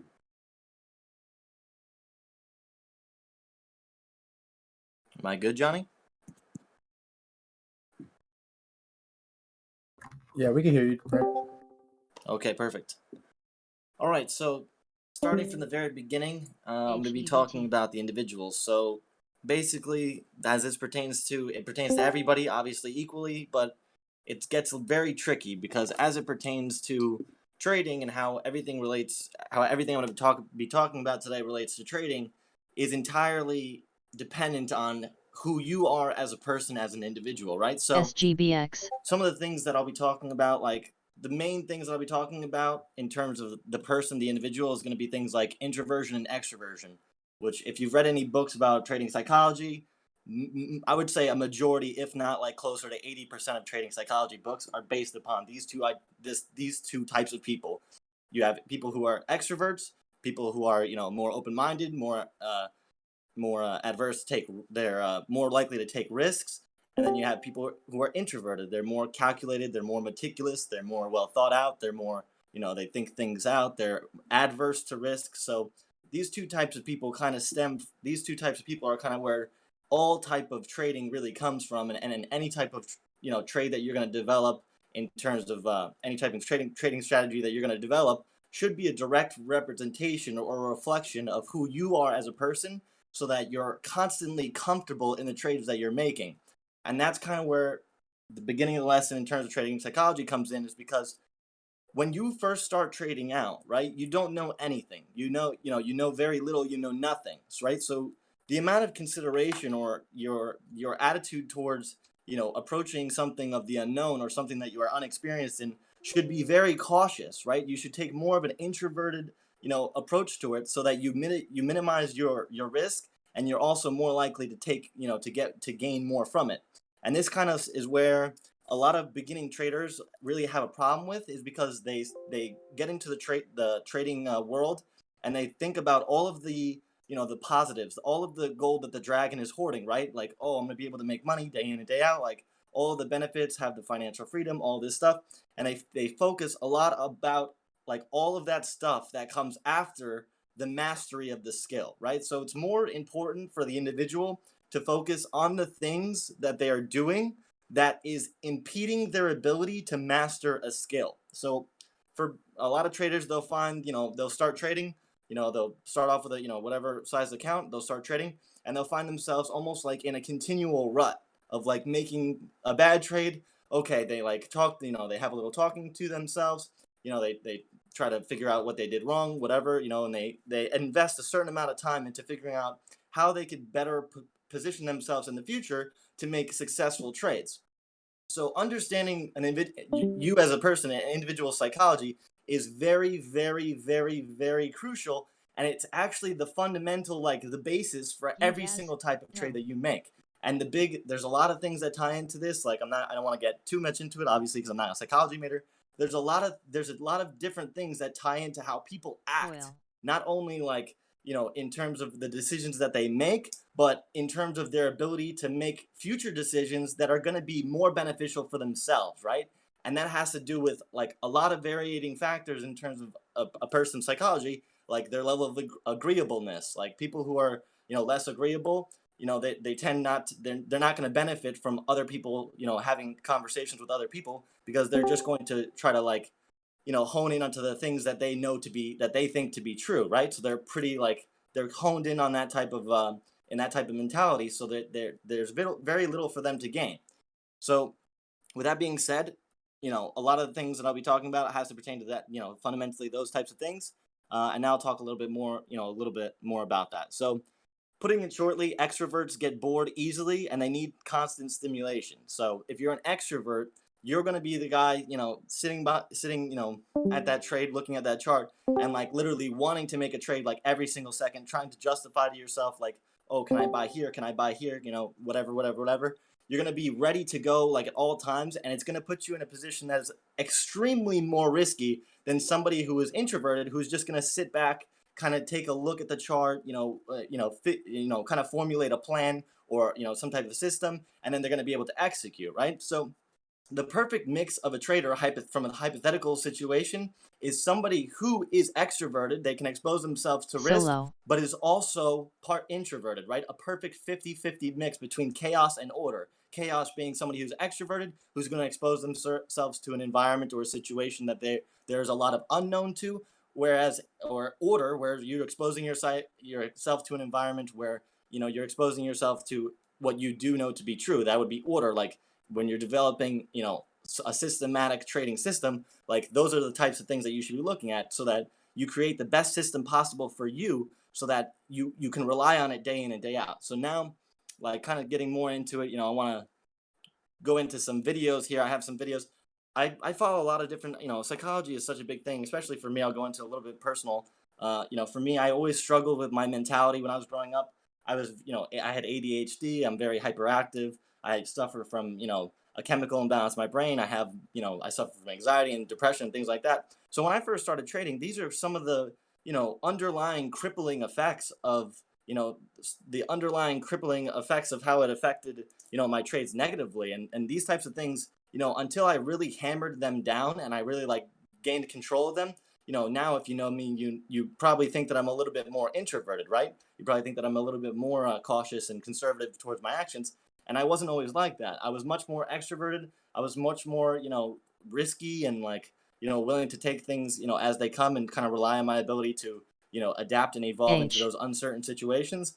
But I see that, over time, you begin to see the value in, having more of an introverted type of ideology, especially towards trading, right? So in terms of, and this is where it gets a little shifty, like there's a big difference between people who are trading, day trading, and there are people who are investing, right? You could see how somebody like an introvert is obviously going to excel at things like investing, because it's more suitable for their type of trading strategy, right? They can spend that extra 2 or 3 days or week looking at the stock, seeing if it bounces off the daily supports, off of the weekly supports, sometimes even off the monthly or yearly supports, right? They're very meticulous, and they'll like spend the time and they'll invest the time to like research into their trade. And it doesn't necessarily mean that it always works out in their favor, right? You can invest a bunch of energy and time spent that is not necessarily going to be, provide a great return for you. So that's kind of like, that really is what stumps a lot of people that I've found from going to the next level, is that they don't want to spend the extra energy that it takes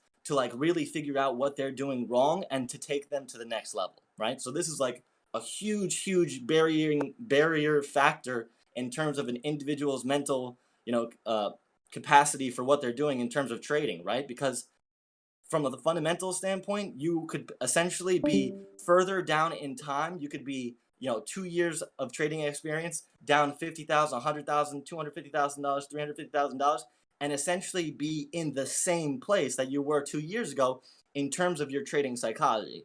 So this is why trading psychology is such a huge thing, because unless you as an individual are growing and you're accepting your weaknesses, you're acknowledging your weaknesses, you're working on them, and you're looking at your strengths, and you're making sure that you're sustaining your strengths, that you make sure that you're supporting those things that are helping you make gains and things like that.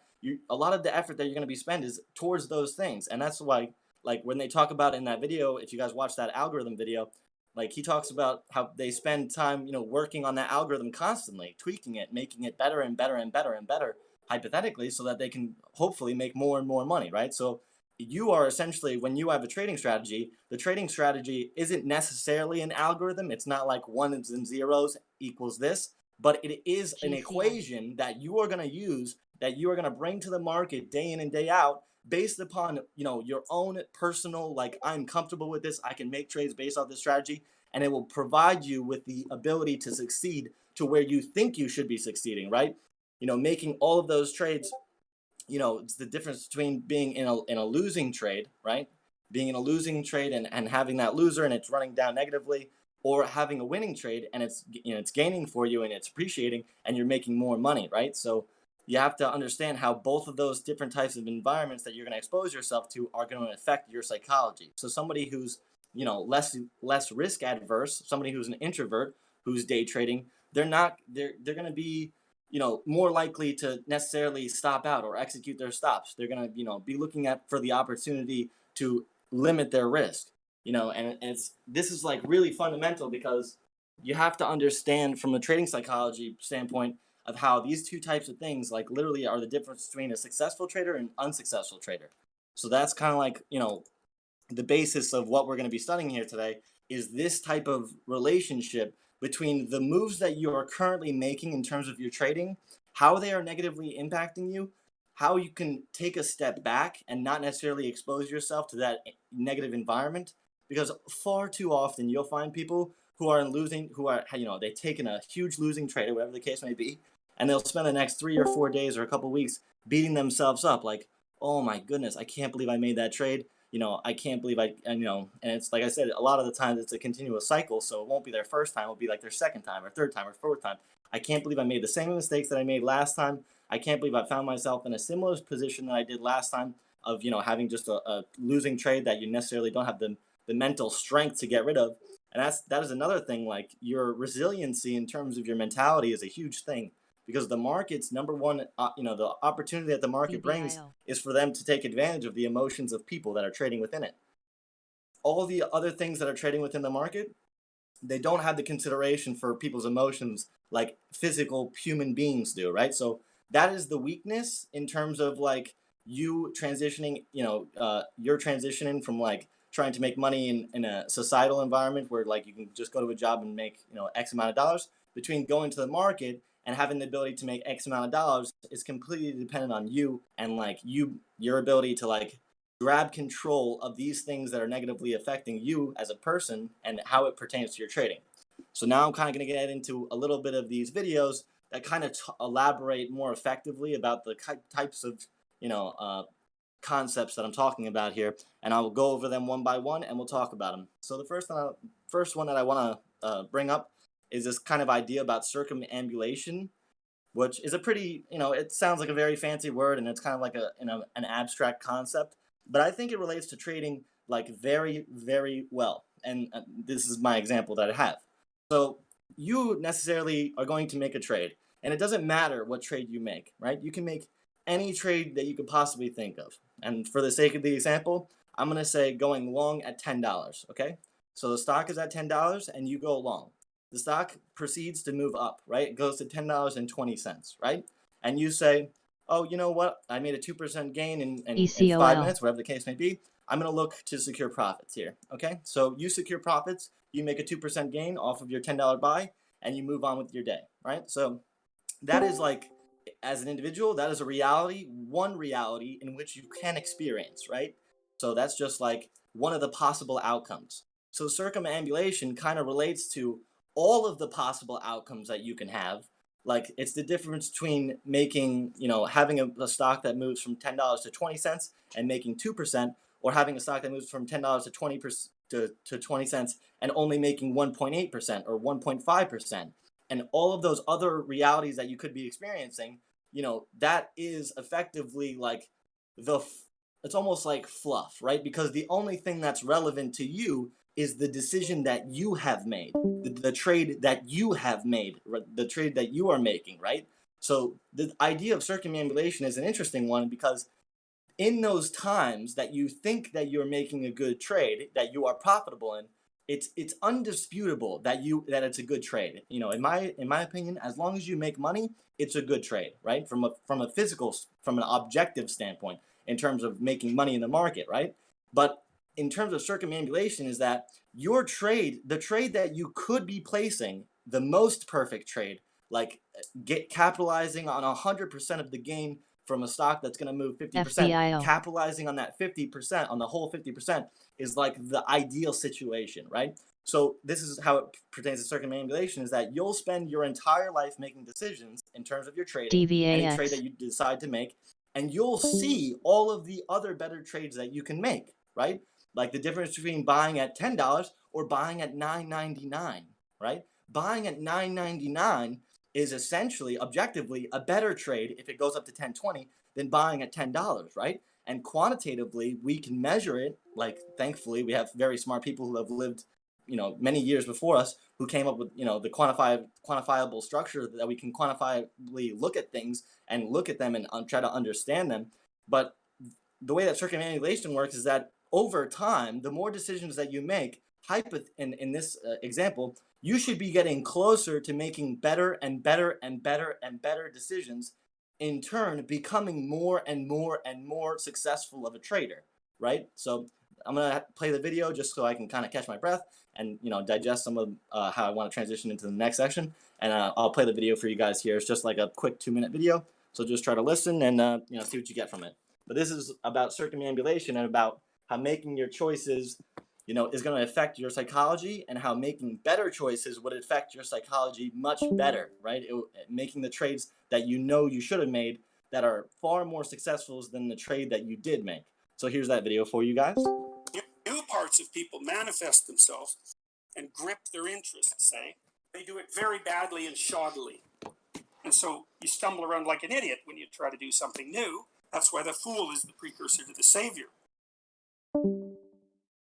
So he's talking about the idea of circumambulation and about how the fool is the precursor to the savior. So when you're first starting learning about trading, you can kind of understand how you're approaching something that is new, something that you've never experienced before, and you have to admit, you have to humble yourself, you have to have some sense of humility to acknowledge that you know nothing, and that you're trying to learn. And that's why he says the fool is the precursor to the king, because in order to be a king, in order to be somebody that you believe to be super successful in the market, they're living the life that you think that you should be living, spending money, traveling, doing whatever the heck you think that whatever the heck the king does in your mind.